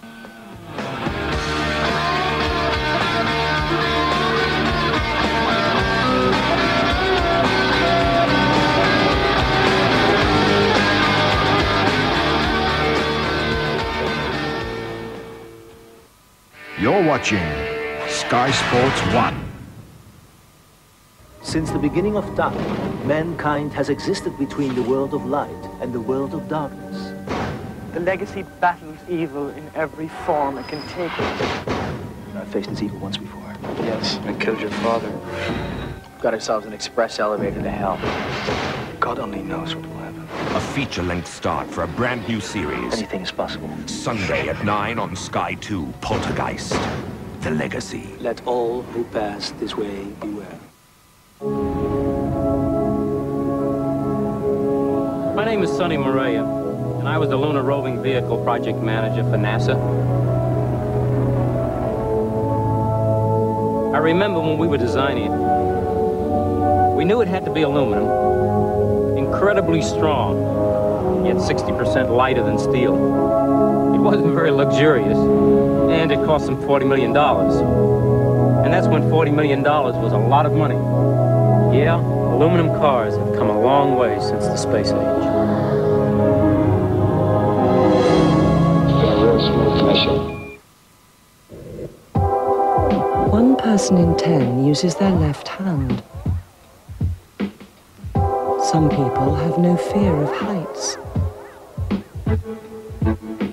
Everyone can do things that the next person can't. Everyone finds beauty in a different kind of face. Everyone is different. That's why Bupa now offers you the Health Fund, a reward scheme with a choice of extra benefits. You're amazing. We want you to stay that way.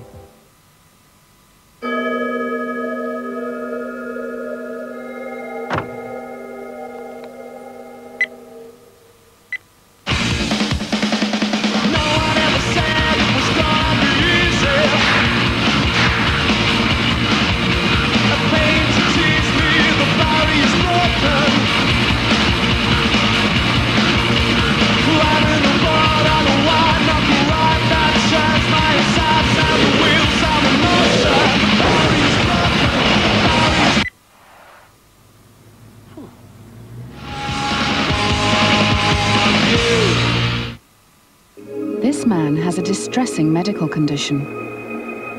His condition is dandruff. His treatment is Nizoral dandruff shampoo, because Nizoral has a patented ingredient that targets and prevents the main cause of dandruff. Nizoral dandruff shampoo, first aid for dandruff.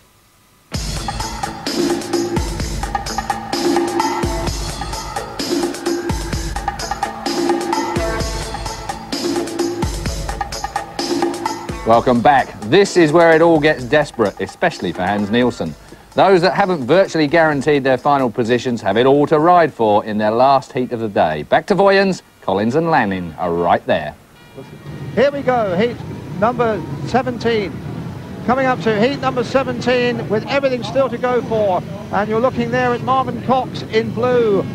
Across the line, Hancock Gustafsson is in with a chance of making a major final. He is in white. Jason Crump is on the outside in yellow and black. The outside grids have been much the most profitable here at Vojens in southern Jutland, where the crowd are stunned into a silence because their pack leader, Hans Nielsen, is really struggling. This is heat number 17, and all eyes on Gustafsson, who will be looking for points to make a major final, and it looks like he's going to get the better line though, although Craig Boyce has got away. Boyce in front from the inside, and Gustafsson made an extravagant gesture swinging wide, and that allowed Boyce, but now here goes Gustafsson down the inside of Craig Boyce, and he has passed him quite perfectly. He bored a hole right down the inside of Craig Boyce, although it has to be said the Australian did seem to leave an inviting gap there, but Gustafsson from the back is an exciting customer. And well, Peter, he really has the crowd on their toes here, mate. Yes, Dave, we've seen some really good passes on that same corner. They seem to rush up the inside and dive through on the inside and take that line away from the rider who's entering in the middle, but there's all sorts going on here at the back at the moment. There, Jason Crump did a kamikaze dig under Marvin Cox. He absolutely just went straight in there and said, move over, chum. And he's going to get a critical point here, and he had to really take his life in his hands. Over the line, Gustafsson looking back. Second place, Boyce, and Jason Crump, who did a really death-defying dive, picks up the odd points. It really is quite something out there, Peter. Yeah, we can see this from the start there. You saw Gustafsson's back wheel. It was actually moving before the tapes went up there, but he's feathering that clutch. He's rushing to that corner. You can see Jason Crump on the outside, but Boyce really does a nice turn on the inside there. The dirt's been pulled back during the interval. There's lots of dirt again around the inside, and Boyce is using that. He's come from that inside position, but Gustafsson's really chasing him here. Gustafsson's got the wheels in line. You can see Jason Crump there also on the outside, but as they rush down the back straight here, you can see Boyce there turning, but Gustafsson just uses that extra speed he's got and the shortest route to dive straight through on the inside, and he ends up in the dirt on the back, on the outside, and just has enough speed to pull ahead of Boyce there, and it really took Boyce by surprise, and Boyce did very, very well to stay on at that stage. He almost spun completely backwards there, did Boyce. There is the lineup for Heat 18. Critical for Hans Nielsen. He is in red. He has 7 points. 10 points is his ultimate target. It might not be enough as the race is unfolding. Nobody's going home here in Vojens. There's Nielsen. He must be disappointed. His body language seems to be saying, I should have done better. He's on the inside. He was trapped on the line in his last race. On the outside, Joe Screen. If Screeny gets half a chance, he'll chop him to pieces from the outside. He's a big, tough, rough lad. Hurly-burly. He'll get stuck in. There's the lineup. Nielsen on the inside. Lee Adams, who again really started to move a bit in his last ride and came from nowhere for a second place. Chris Louis, we thought he was out of breath. We thought he was struggling. He turned in an impeccable performance in his last ride. A courageous ride. He's in white. And Joe Screen on the outside. There is Nielsen. He knows he's got to win this one.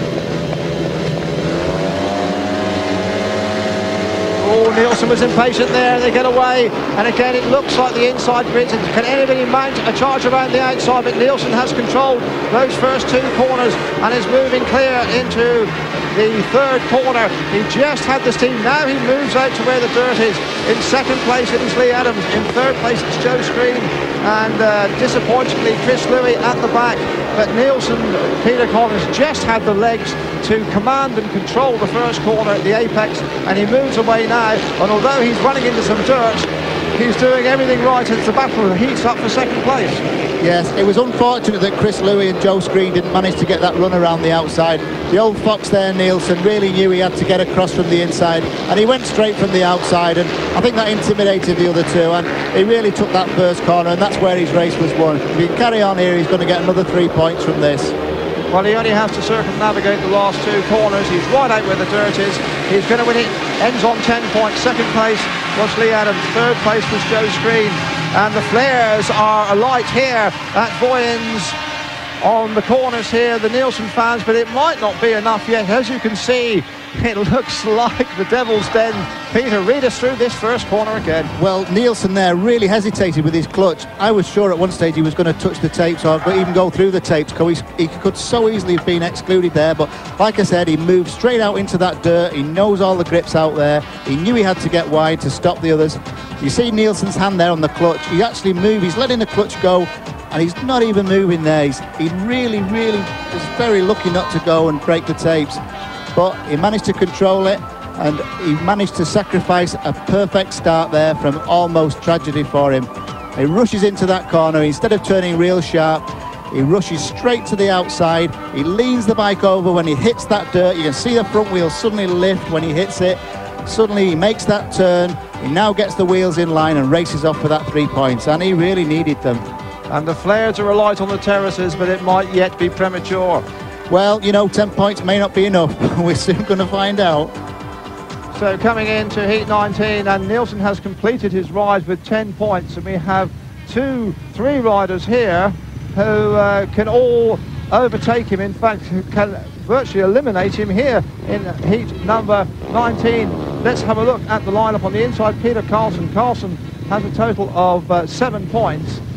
We then have Greg Hancock, and Hancock has 9, so a second place will take him past Hans Nielsen. And on the outside, Ricardson has 9, so a second place again will take him past Nielsen. So Hans Nielsen must be biting his nails in the pits, and in fact we have Tommy Knudsen in here, and he'll be hoping that Knudsen might upset the apple cart, because that's the result that Hans Nielsen will be looking for. There are the scores. You can see Carlson on 7 can equal Nielsen. Hancock can pass him. Knudsen, well, he's had a contention complete if it still needs points to try and make sure he hasn't got to pre-qualify. And on the outside, Tony Ricardson again can finish on 12. So there is Nielsen, and he knows his fate will soon unfold. Hancock in blue, grid number 2. On the outside there, it is Ricardson, and he will love to attack from this position. If he just gets a sniff of fresh air, he will whip across the field in the first corner. We've seen that manoeuvre. It has been a blisteringly impressive manoeuvre here in Vojens. Heat number 19. It's agony again for Nielsen. Let's see how it unfolds.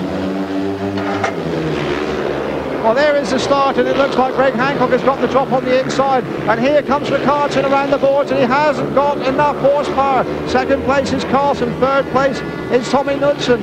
And Tony Ricardson has an awful lot to do, as Greg Hancock, it is in front. Hancock leads it. The battle is being joined, and Ricardson is being dropped off and is not making any inroads at all, and that really is calamitous for the speed, Peter. Dave, I think the dirt's moved too far wide now. It's such a long way to try and run around the outside of them, and it didn't work at all for Ricardson that time. If anyone can do it normally, Ricardson can, but it didn't work for him. The track is beginning to come quite slick, which means there's not so much grip, and the inside is in that state, and the outside is really grippy, but it is just too far round to go round at this stage. Well, Greg Hancock here will surely be carrying himself into the A final as he wins heat number 19. Second place, it is Peter Carlson. Well, 2 points for him. That takes him up to 9, so he hasn't outpaced Hans Nielsen. And Tony Ricardson getting nothing there. He finished on 9, so it's not all bad news for Nielsen yet. Yes, we can see there, Hancock, Team X-Side rider, the same as Billy Hamill. He makes a nice start. His front wheel, he's virtually pushing that bike towards the start. You can see he's not let go of the clutch completely. He's a full bike length clear when he gets to the corner, and he rushes into the dirt. But what he does, he turns on the slick bit on the inside, but he just puts his back wheel on the edge of that real grippy stuff. He doesn't go too wide, and he really pulls out about 30 yards as he comes out of that corner. You can see Knudsen there. He's really completely outclassed there. Hancock's disappeared into the distance. I mean, we can see it again here. Hancock's in the blue. He really comes across Peter Carlson there, but he knows he's got to get out wide. As soon as his back wheel touches that dirt, he just zooms off and pulls away from the others. Heat number 20 coming your way. There in white, Sam Ermolenko could finish on 13 points, and that certainly would take him into the A final. There on the outside, Billy Hamill has 12 points. He may well feel he's done enough, but that would be foolhardy. He's on the outside here. There is the lineup. Moran on the inside. Potasowicz in grid 2. Ermolenko in grid 3. And Hamill on the outside. Heat number 20. There's the break, and it's from the inside of Mark Laram who leads him, and he's attacked by Ermolenko around the outside, and Hamill trying to move down the inside here, and at the back it is the Pole Potasowicz, but it is Hamill back in third place.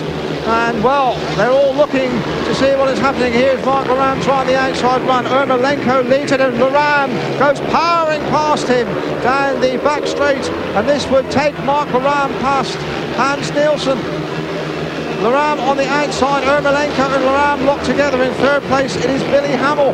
That is the line they're into, lap number 3 here.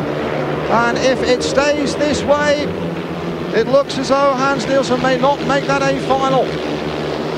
Laram goes into the last lap, just 300 metres around Vojens, and the British Union Jacks are flying because he's performed quite perfectly just when he needed to do it. Laram is going to win Heat 20. Second place is Ermolenko, third place is Hamill, and that means Peter Collins, you, the boy with the figures, it looks like Nielsen might have blown his chance. And so at the end of 20 pulsating races, the situation is Hans Nielsen will not make the A final. The A finalists are Billy Hamill, Sam Ermolenko, Greg Hancock and Mark Laram for Britain. Nielsen goes in the B final. If he wins that one, he gets 14 points, and that means that Billy Hamill would have to win the A final to collect 25 points. He is 9 behind. He can still pip him for this 1996 Grand Prix title. Everything to go for, and drama right to the wire. Mark Laram, you saved the best for last then. Yeah, I'm just kicking myself really for having 3 bad ones to start with, you know, because my last 3 have been a vast improvement. Looks like you might clinch a top 8 place though and get yourself on the Grand Prix list for next year, not have to pre-qualify. Yeah, to be honest with you, that's my main priority, you know. I really didn't want to go to that Grand Prix challenge, and I just hope that I've got enough points, or at the end of my A final I'll have enough points to not have to qualify. You must be thinking about winning the thing. Yeah, that's right. I got to go out there and give it my best, but to be honest with you, my main concern, you know, is on qualifying the top 8, so I don't have to go to that meeting next week. I think in your position, my long-term concern would be about my health. You had a real nasty scare this week. Yeah, that's right. I ended up in hospital last Thursday, and I really didn't feel too well for the best part of the week, so I come here today, I had it all to do, and I thought, well, I've got to have some luck sooner or later, and luckily it was with me a bit, and I've come out doing quite well. Looked like some real round the outside racing to me. Peter Collins would have been proud of it. Yeah, I hope he's enjoying it out there anyway. Heat 20 worked out very well for you. Yeah, you know, what can I say? We just, you know, didn't make it to the first turn. Sam going for it, and Mark and him were having a hell of a race. I had nowhere to go on the track, and just had to settle for third place there. But luckily, I did the hard work earlier in the meeting, so hope it works out. By your mathematics, what have you got to do in the A final to win the title? Win the A final. That's it's simple as that, really. So I got my work cut out for me. I feel good, so I'm just going to go for it. Well, he certainly worked that out perfectly, and according to the guys here, we've got a bit to talk about as far as Billy Hamill's concerned. There he is then, 13 points ending his night, through to the A final. Sam Ermolenko, Greg Hancock, Mark Laram are the men that will join him. Hans Nielsen ends up in 5th. That puts him in the B final. Henke Gustafsson is also in 5th place on 10 points. Then it's Rickardson and Carlson. Well, great riding from them all night, but they only end their day on 9 points. Craig Boyce is in 9th on 7. Jason Crump, Joe Scream, Lee Adams, Chris Louis, Peter Protasevich is on 4 points as well. Tommy Knudsen, Marvin Cox is through, and that makes the top 16 the A, B, C and D finals. Well, I've got to say that Barry Briggs The reason why Barry Briggs has such a nice smile across his face is because he actually predicted and said that Billy Hamill should really think tactically about what he's got to do out in that race. And in Heat 20, he did exactly what you said he would do before we ever saw the race. Yeah, I think Billy's got the big all-American smile and that, and Hans is a calculator. But you just had to look really what happened, and Billy just had to get a good third place, and the other boys finished ahead of him, and Hans was out of the A final. So you're saying that Billy Hamill had it all worked out to the point that he knew he only had to finish third, bumped the other guys up, they went through, and out went Hans. What I'm really saying, that's what could have happened. What are you saying, Gary? Well, yeah, you know, Billy's a real smart guy. You know, he's done all his hard work. He's got 4 wins together, and he knows that you know, there's Sam and Mark there. If they get a 3 and a 2, they're going to go above Hans in the scoring. So all he's done is, you know, he's got to the corner, made sure he's got his 1 point, which makes him top scorer, gives him first pick, what he wants. And you know, Hans is out the A final into the B final, and Billy's, it's in his own destiny now. Before I start the meeting, you know, he had to hope that Hans was going to slip up a bit. Now he's done that. Now it's back in Billy's destiny. He goes out and wins the A final, and he's world champion. All right, looks like Hans has got to win the B final and then hope. That's it then. The heats are over, but the heat is on. The finals are next.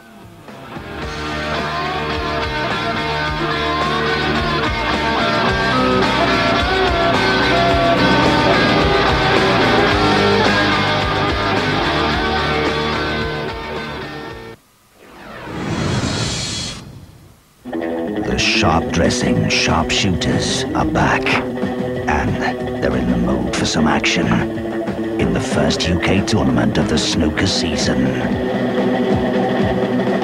The chalk will fly from the moment the first break is made as the world's top snooker players enter the fray in a bid for Stephen Hendry's world title. The Scottish Masters starts Tuesday afternoon at 2, live on Sky Sports 1. Many years ago, we made a promise to all our customers to offer our lowest possible prices on all their shopping. And at Asda, we believe a promise should be forever. We don't just believe in gimmicks, clever slogans, or a few temporary price cuts. We believe in permanently low prices on all your shopping, all of the time. There's just one price. A permanently low price. That's Asda price. And that's forever. I'm off.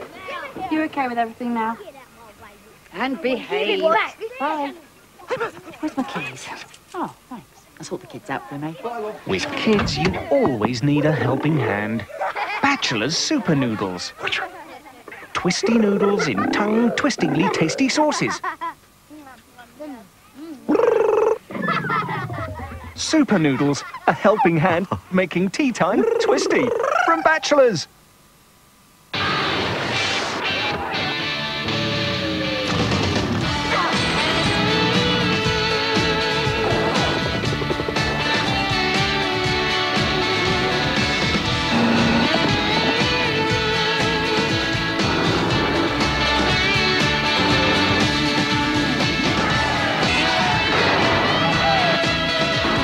Join the rush to get home.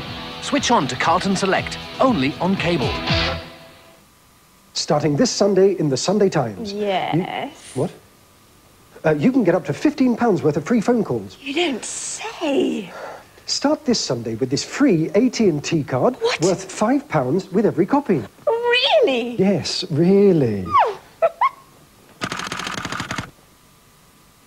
Granada Sky brings you a whole new world of entertainment with men and motors. For lovers of fine lines, a sensual journey. Every night, the Granada Sky G-Spot. Moments of sheer, unadulterated pleasure for men who should know better and women who know best. High-octane escapism. Don't miss out on Men and Motors. Call 0990 10 20 30 now or contact your cable operator.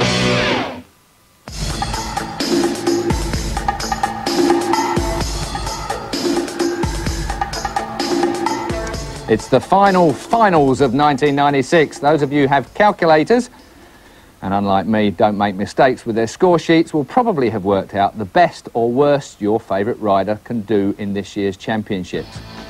This is how they line up. The D final. Lee Adams, Peter Protasevich, and he's looking for a win tonight for sure. Marvin Cox is out there for Great Britain, and Tommy Knudsen, still injured but still fast. C final, Joe Screen, can Shaggy do it? Chris Louis also out there. We wonder whether he's got his breath back and if he's in winning form for the C final. Jason Crump also there, the British winner, and Craig Boyce, another Australian. So it's a bit of like the England-Australia match races there. B final, Peter Carlson, he's on form. Hans Nielsen, well, look at that. Hans Nielsen, he knows he's got to win that race and then just hope that Billy Hamill can't win the A final. Tony Rickardson's out there as well. He was fast, but finds himself back in the B final. And Henke Gustafsson, what a class B final that is. Well, just look at this. Can Mark Laram do what he did in Heat 20 and beat Hamill to the line in the A final? That's the first time we've had a Brit in the A final in 2 years of World Grand Prix Speedway riding, as far as my memory serves me anyway. Sam Ermolenko is out there. Billy Hamill, is he going to be able to pull this one out of the bag? And Greg Hancock, his teammate. Well, I leave it to our experts for today. That's Peter Collins and Dave Lanning. Have they got the calculations right? So coming into the D final, these are the 4 lowest scorers. Lee Adams will ride in red. You're looking at Tommy Knudsen in white. Such a disappointing end to what seemed to be a promising campaign when he won the opening Grand Prix in Poland. He is in grid 3. Marvin Cox will be on the outside. We're looking right down his grid as he comes into your frame. He is on the outside in yellow and black. The D final. Still points are critical. Inside Adams, he has 24 points overall. Second grid in blue, Marvin Cox. Tommy Knudsen needs points to finish in the top 8 and be guaranteed a place next year. Peter Protasevich, the Pole, who has given us some hair-raising moments as the wild card, is really the spoiler in here. The D final from Vojens.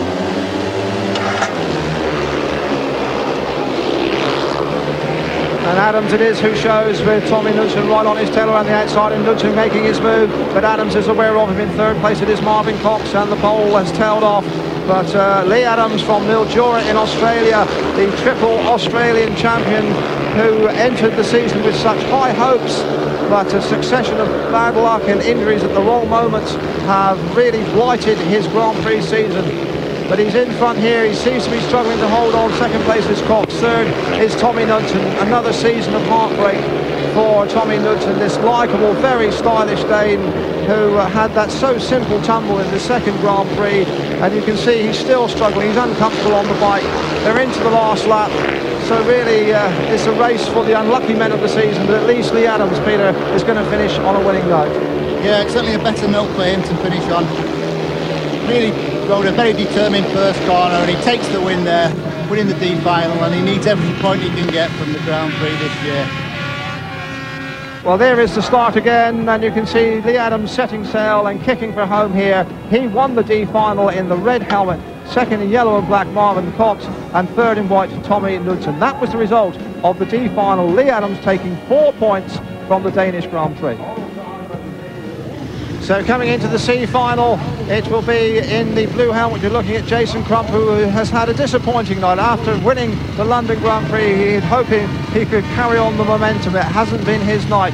Here we're in grid 2. In grid 3, we have Joe Screen, who once again has put himself about, bless his heart, but just can't seem to find that winning touch. On the outside is Chris Louis, who has recovered bravely from a bout of asthma in the pits, and he's at least trying to salvage something from this Danish Grand Prix. And Craig Boyce, it will be on the inside. You can see there are their points. They all could do with points here, and certainly Crump, who moved 8 places up the standings after winning in London, will be hoping to do enough, and so will Chris Louis on the outside. Nobody wants to go into that Grand Prix challenge, Peter. That's a real vulture's job. That's right, and this last Grand Prix is going to determine who does just go there, and nobody really wants to go, and they're all trying to get every point they can now. This is the one that sorts them all out. So C final, Boyce inside next to him, Crump, grid 3 has Screen, Louis on the outside, the C final at the Danish Grand Prix, and all Screen almost touched the tapes and tried to jump the tapes. The referee let them go, and coming hard around the outside it is Chris Louis again.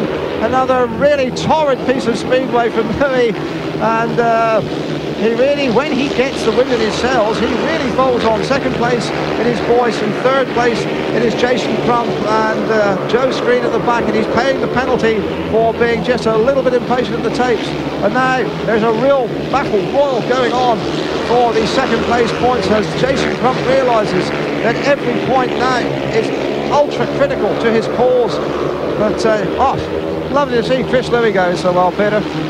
Yes, good to see the English lad winning the C final, but Joe Screen's really having to go at Craig Boyce as well. But I don't think he's going to get there. He's really getting that dirt. He's really getting so much grip, but Boyce is holding him off. But Chris Louis there. Chris Louis is going to take the win here, which is great for him. Well, that should carry him into the top 8 scorers by our early reckoning. He wins it. In second place there, it was Craig Boyce. In third place, Jason Crump. But at least Chris Louis, who looked like his evening was finished at the 12-heat break because he was absolutely struggling for breath, has produced a breathtaking finish. So we're coming in to what might be the last chance saloon for Hans Nielsen, the long-time leader of this Grand Prix campaign, and he is here in this B final, and he will be in grid number 3. On the inside there it is Gustafsson. Ricardson is in blue, Nielsen is in white, and on the outside it is Peter Carlson. That's the way they should line up. You can see they're in yellow. In fact, it is Hans Nielsen. There seems to be a little bit of confusion here at the start. Let's just do it again. On the inside it is Gustafsson. Next to him it is Ricardson. Grid 3 has Peter Carlson, and on the outside it is Hans Nielsen. There is the lineup confirmed, and you can see Nielsen on 97 points. He can collect 14 points here if he wins, and that would mean that Billy Hamill would have to win the A final to snatch the crown at the very climax of this magical Grand Prix series. The drama is electric enough to touch. You can put your hand out into the crisp, clean autumnal air of Jutland and your fingers will tingle. Heat the B final, the penultimate heat of this 1996 Grand Prix. And Hans Nielsen, the local boy they all had come to see to claim his 5th crown, has it all to do here in this B final. Once again under orders, and away they go into that first corner, and Nielsen just might have the line around the outside. Nielsen going for his life and has just got the drop around Gustafsson, and that was a really magnificent effort from Hans Nielsen. He just did not quite get the legs he wanted, but he kept it screwed on, and this is a brave, brave show from Hans Nielsen, Peter. Yeah, Nielsen's been there so many times before. He can handle this pressure. We've seen it, and we're wondering whether this win in this speed final is going to be enough for him. But if anyone can cope with the pressure, it's Hans. Well, once again, the flares are out on the terraces. It still might be a trifle premature, and Nielsen is in a little bit of trouble there. Round on the 4th corner, and by no means Gustafsson is not allowing him to go to sleep. He must not be complacent because Gustafsson is coming back, and Nielsen has got to stretch away to throw the gauntlet down to Billy Hamill in the A final, and Hans Nielsen takes it by half a length. A bold effort, a noble effort from Gustafsson, but Nielsen has done all he had to do in the B final, and he is saying to Hamill, I am not going to make it easy for you. Nielsen rises to the occasion. But will that be enough? You know, it's all going to depend now on what Billy Hamill can do in the A final. Billy really has to win that now, but Nielsen really rose to the occasion, didn't he? And what a really determined first ride. You can see him here on the start. He's got the best start position on the outside. He can survey the whole situation as he leaves the tape. You can guarantee he's got one eye pointing across, looking at where everybody else is. You would think at this stage that Gustafsson was going to dive through, but Nielsen knows he's got to run wide, and he runs his back wheel into that dirt. You can see his back tyre really straining as it's gripping in that dirt. It looks as though Gustafsson had gone by him, but Nielsen, with that extra grip he's got there, had just sailed by those two Swedes, and really he wasn't going to get overtaken by anybody at this stage, Nielsen. Once he's in front, there's nobody really that can push past him. see there Rickardsson, he's trying that inside line, but Hansen's got that covered. Look at his back tyre there, he's throwing up all that loose dirt, and he knows he's on the tram rail around the outside. You can see Hans again on the outside, he's lifting, but he's got his elbow, his leg, his shoulder, he's got everything in there to get that jump on the first turn. He runs wide into that dirt. Gustafsson's turning too sharp on the inside. You can see Rickardsson there is far too wide. He gets the gate shut on him, and Nielsen's edged ahead, and no one was going to go by him now.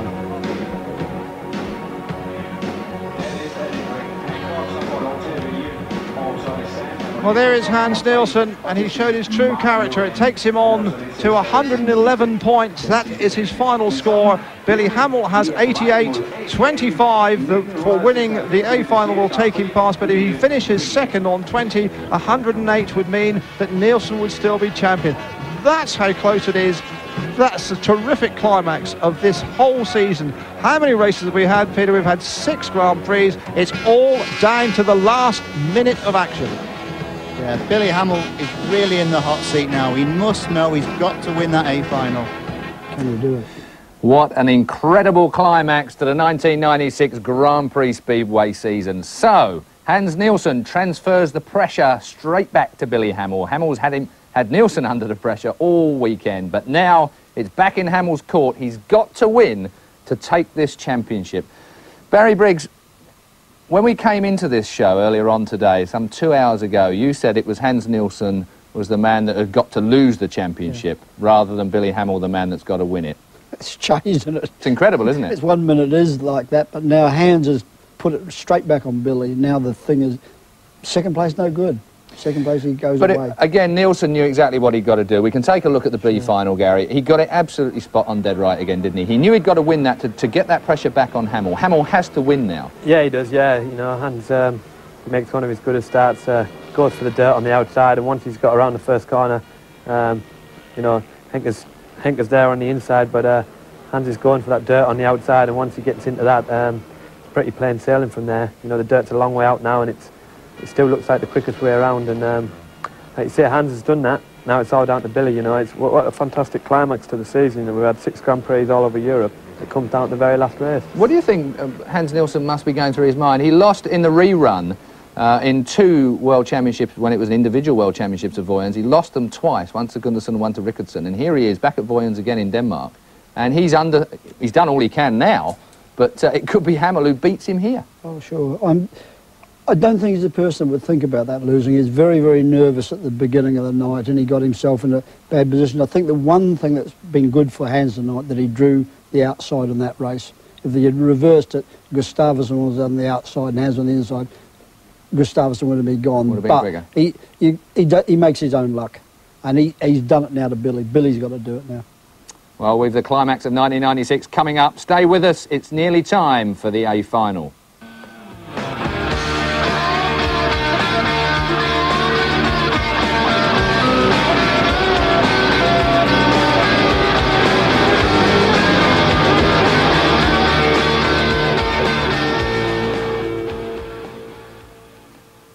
You're watching Sky Sports 1. He was expecting success. This is the worst day of my life. Instead, an old flame, Meredith Johnson, is his new boss. No. She said you sexually harassed her. I struggled with him, told him to stop. He didn't know they'd thrown away the rules. The goddamn bomb we're sitting on. Now he's nothing left to do but fight. They're setting me up. Demi Moore. You have no idea what you're up against. Michael Douglas. We'll see. Disclosure premieres next Saturday at 10 on Sky Movies.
Max Hallett, B&Q Swansea.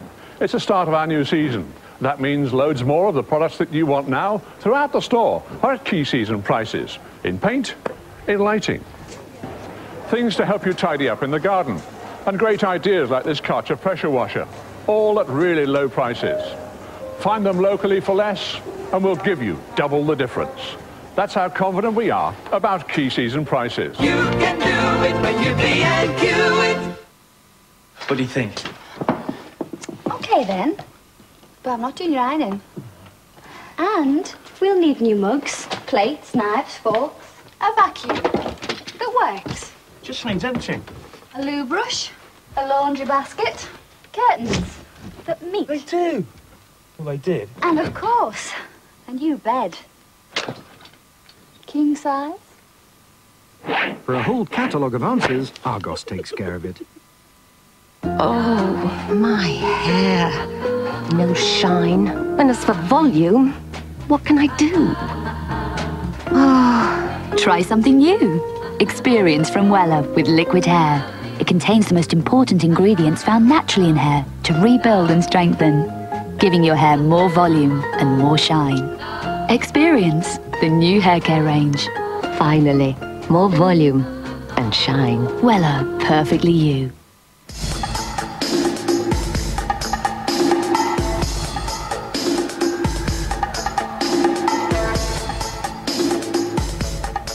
Just one race left of the 1996 Speedway Grand Prix series. It's hard to believe it's a year since Hans Nielsen took the title for the first time. And what's going to happen this week, I wonder? We're about to witness the conclusion to another fantastic series. Let's rejoin our team in Vojens. Well, here is this magnificent climax to a really series that has brought so many thrills and upsets and drama and heartbreak. The four riders for the A final.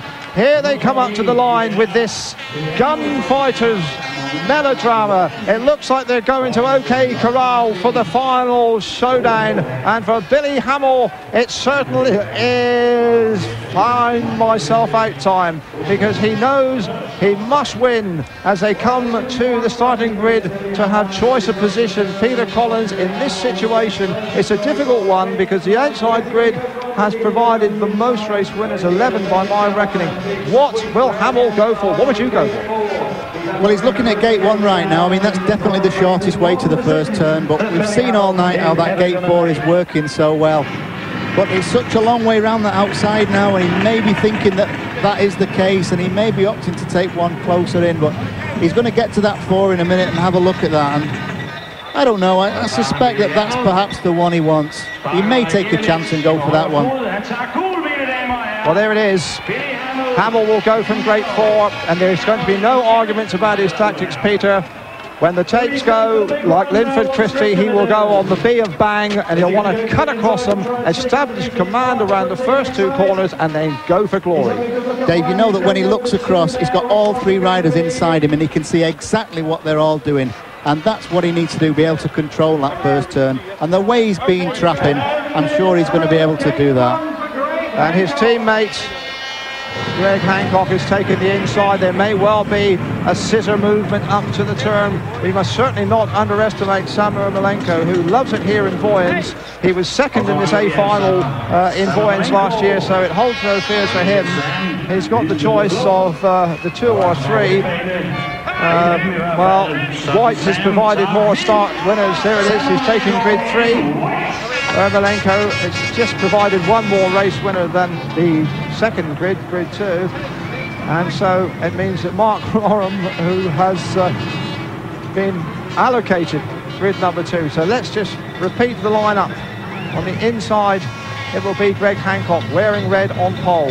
Next to him, England's bold Bonnie battler, Mark Loram. He will be coming out of grid 2. Sam Ermolenko, the wily campaigner, the most attentive man in the pits.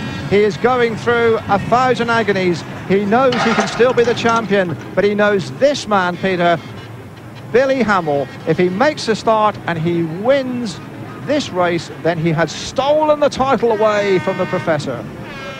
There's nothing Hans can do at all. He's just sat there just hoping for a miracle. Billy's going to really go for it. I mean, he's proved this meeting that the pressure's been on him all the way through. He's proved that he can do it. He's made some brilliant starts. He's been so quick. His bikes are so good. Everything about him tonight's been World Championship material. And he's just got to keep it together for this last race. And if he does anything like what he's done during the previous races, then we're going to see a new world champion. And I think that'd be nice for the sport. Well, it certainly is a test for his nerves and his character. Billy Hamill on the outside, 4 laps away from a place in the track history books. And his pulses must be racing. The adrenaline must be pumping. He's got to make this start. He knows that it isn't the easiest thing in the world to come from the back. He has got on the inside of him Greg Hancock. There's the lineup. Next to him, Mark Loram. Grid 3 has Sam Ermolenko. He could be the danger man in white, the experienced Sam Ermolenko. And Hamill on the outside. Here we go. The A final. The 1996 Grand Prix crown will be decided in just a moment. And off they go. And it looks like Hamill's got away. Hamill has made the start, and so has Hancock. He was leading all over Sam Ermolenko. But it is Billy Hamill who hit the start. And now he has just got to keep going for glory. Well, Dave, that outside position certainly worked for him. He willed that bike to get to that first corner. And Mark Loram has ridden right out of his socks because he's come bursting through into second place, and now he's pressurising Billy Hamill, and Mark Loram seems to have found turbocharging. He's in second place. Mark Loram's going to use all that dirt, and the way he's going, he may actually catch Hamill, and that'll really throw the spanner in the works. He's making a run round this outside. Third place it is Hancock and Sam Ermolenko, but out off the pace. Just 300 metres, less than 300 metres to go for Billy Hamill from California and Cradley and Stoke in the British League, and he's going to carry all before him. Hamill is the champion, and the Ram gets up into second place. It was enthralling Speedway. Billy Hamill did everything he had to do. You have to take your hat off to the man from California. The pressure was on him. He had it all to do. He had stolen the title from Hans Nielsen in a land of fairy tales. They came here looking for a fairy tale. There's been a wicked fairy. It is Billy Hamill. But what a triumph. And now the celebrations will begin. Oh, Dave, Billy must be absolutely ecstatic over this one. What a fantastic result there for Mark Loram as well. Absolutely great in this competition. The last GP, and Mark Loram saved it for the best. And how is that man feeling down there? There is Hamill, and well, this must be the most magical moment of his life. His pit crew, his supporters are there. He's getting the traditional celebratory bumps. Oh, these are magic moments. Peter, you have lived this. Well, remember in 1976, they were great moments, and so you can tell exactly what's going on inside him now. It's probably one of the best experiences, the best he'll ever experience in his lifetime. And I mean, I remember being there. It'll be all an absolute blur to Billy. I mean, it's just like a complete release. He's tried so hard for all these years to win this World Championship, and suddenly you've achieved your lifelong ambition. And it's absolutely ecstatic feeling that he must have right now.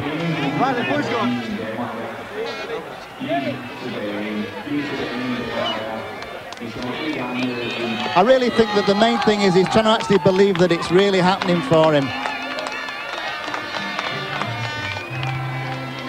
Well, as the crowd now begin to unwind and get ready for the real celebrations, just a quick repeat that the final result here for all our lovely fans who keep a record. The winner was Hamill in yellow.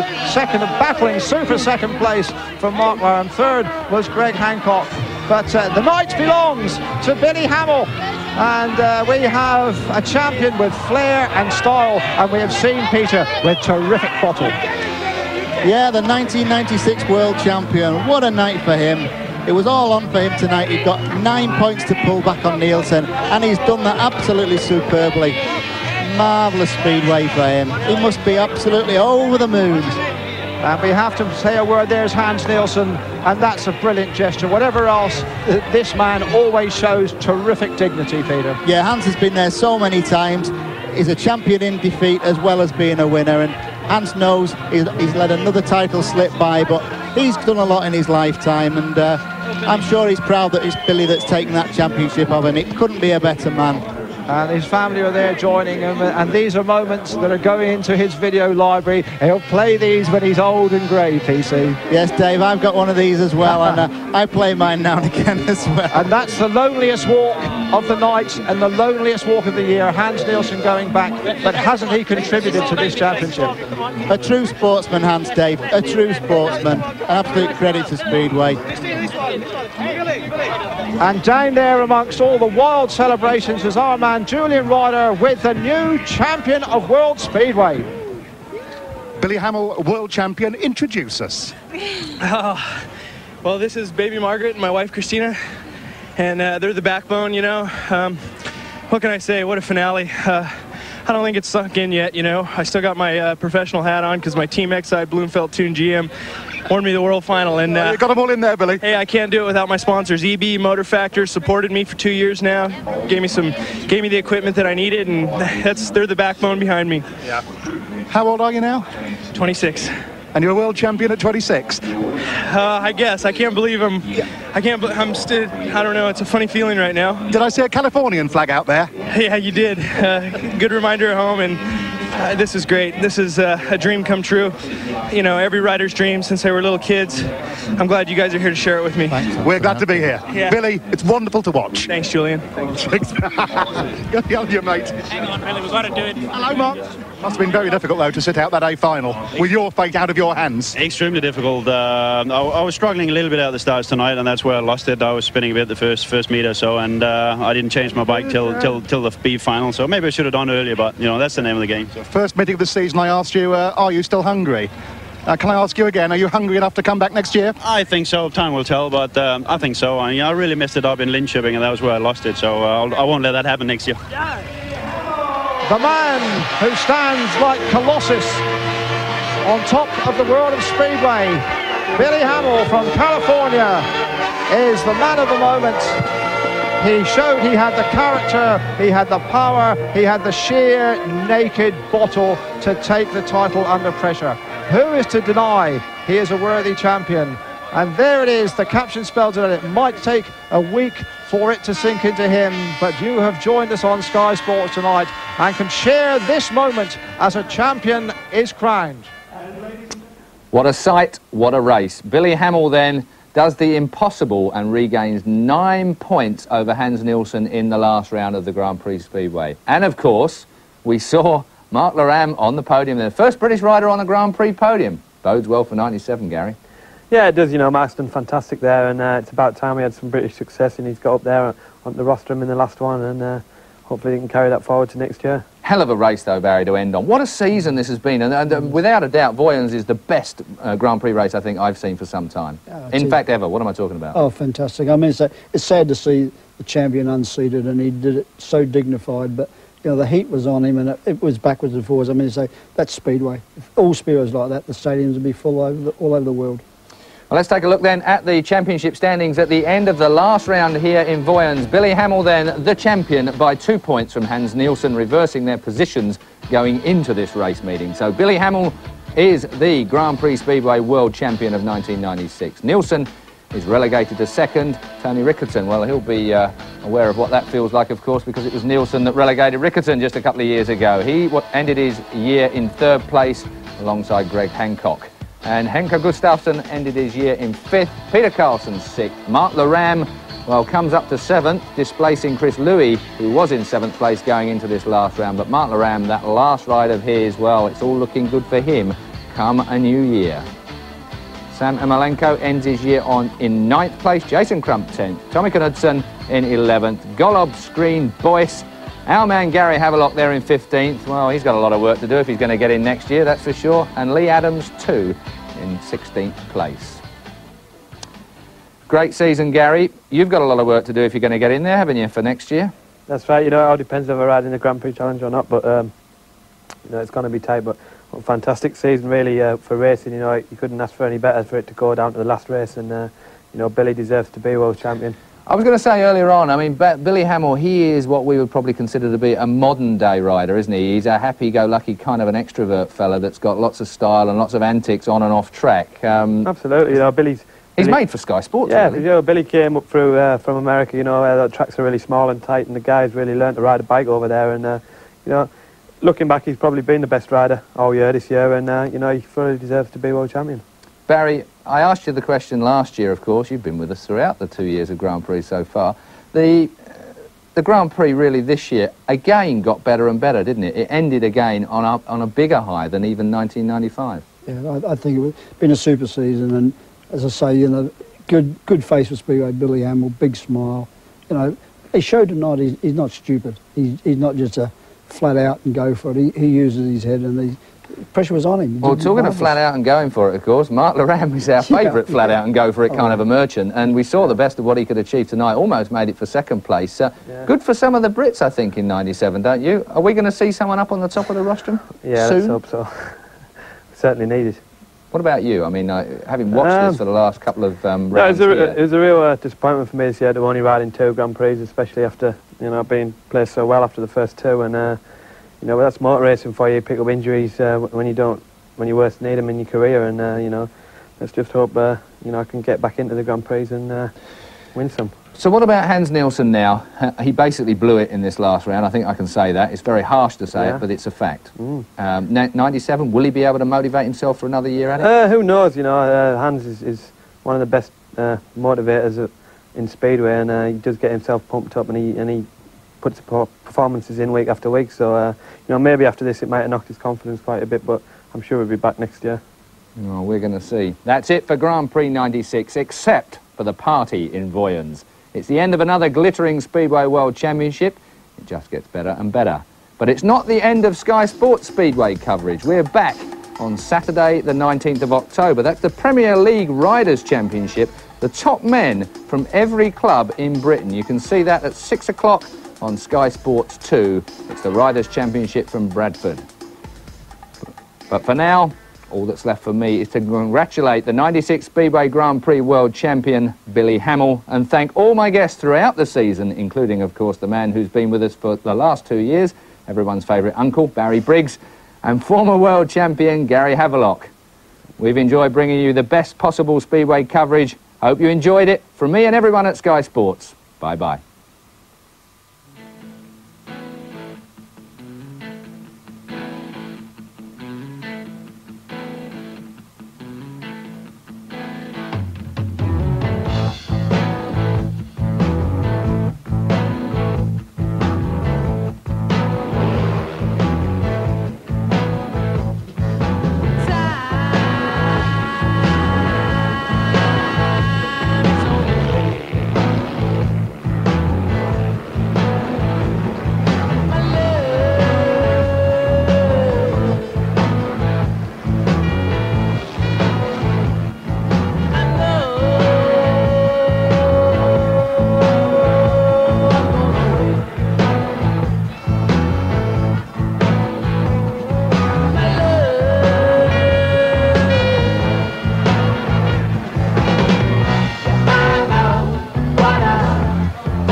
I can't even tell you. All I can say is I'm going to Disneyland.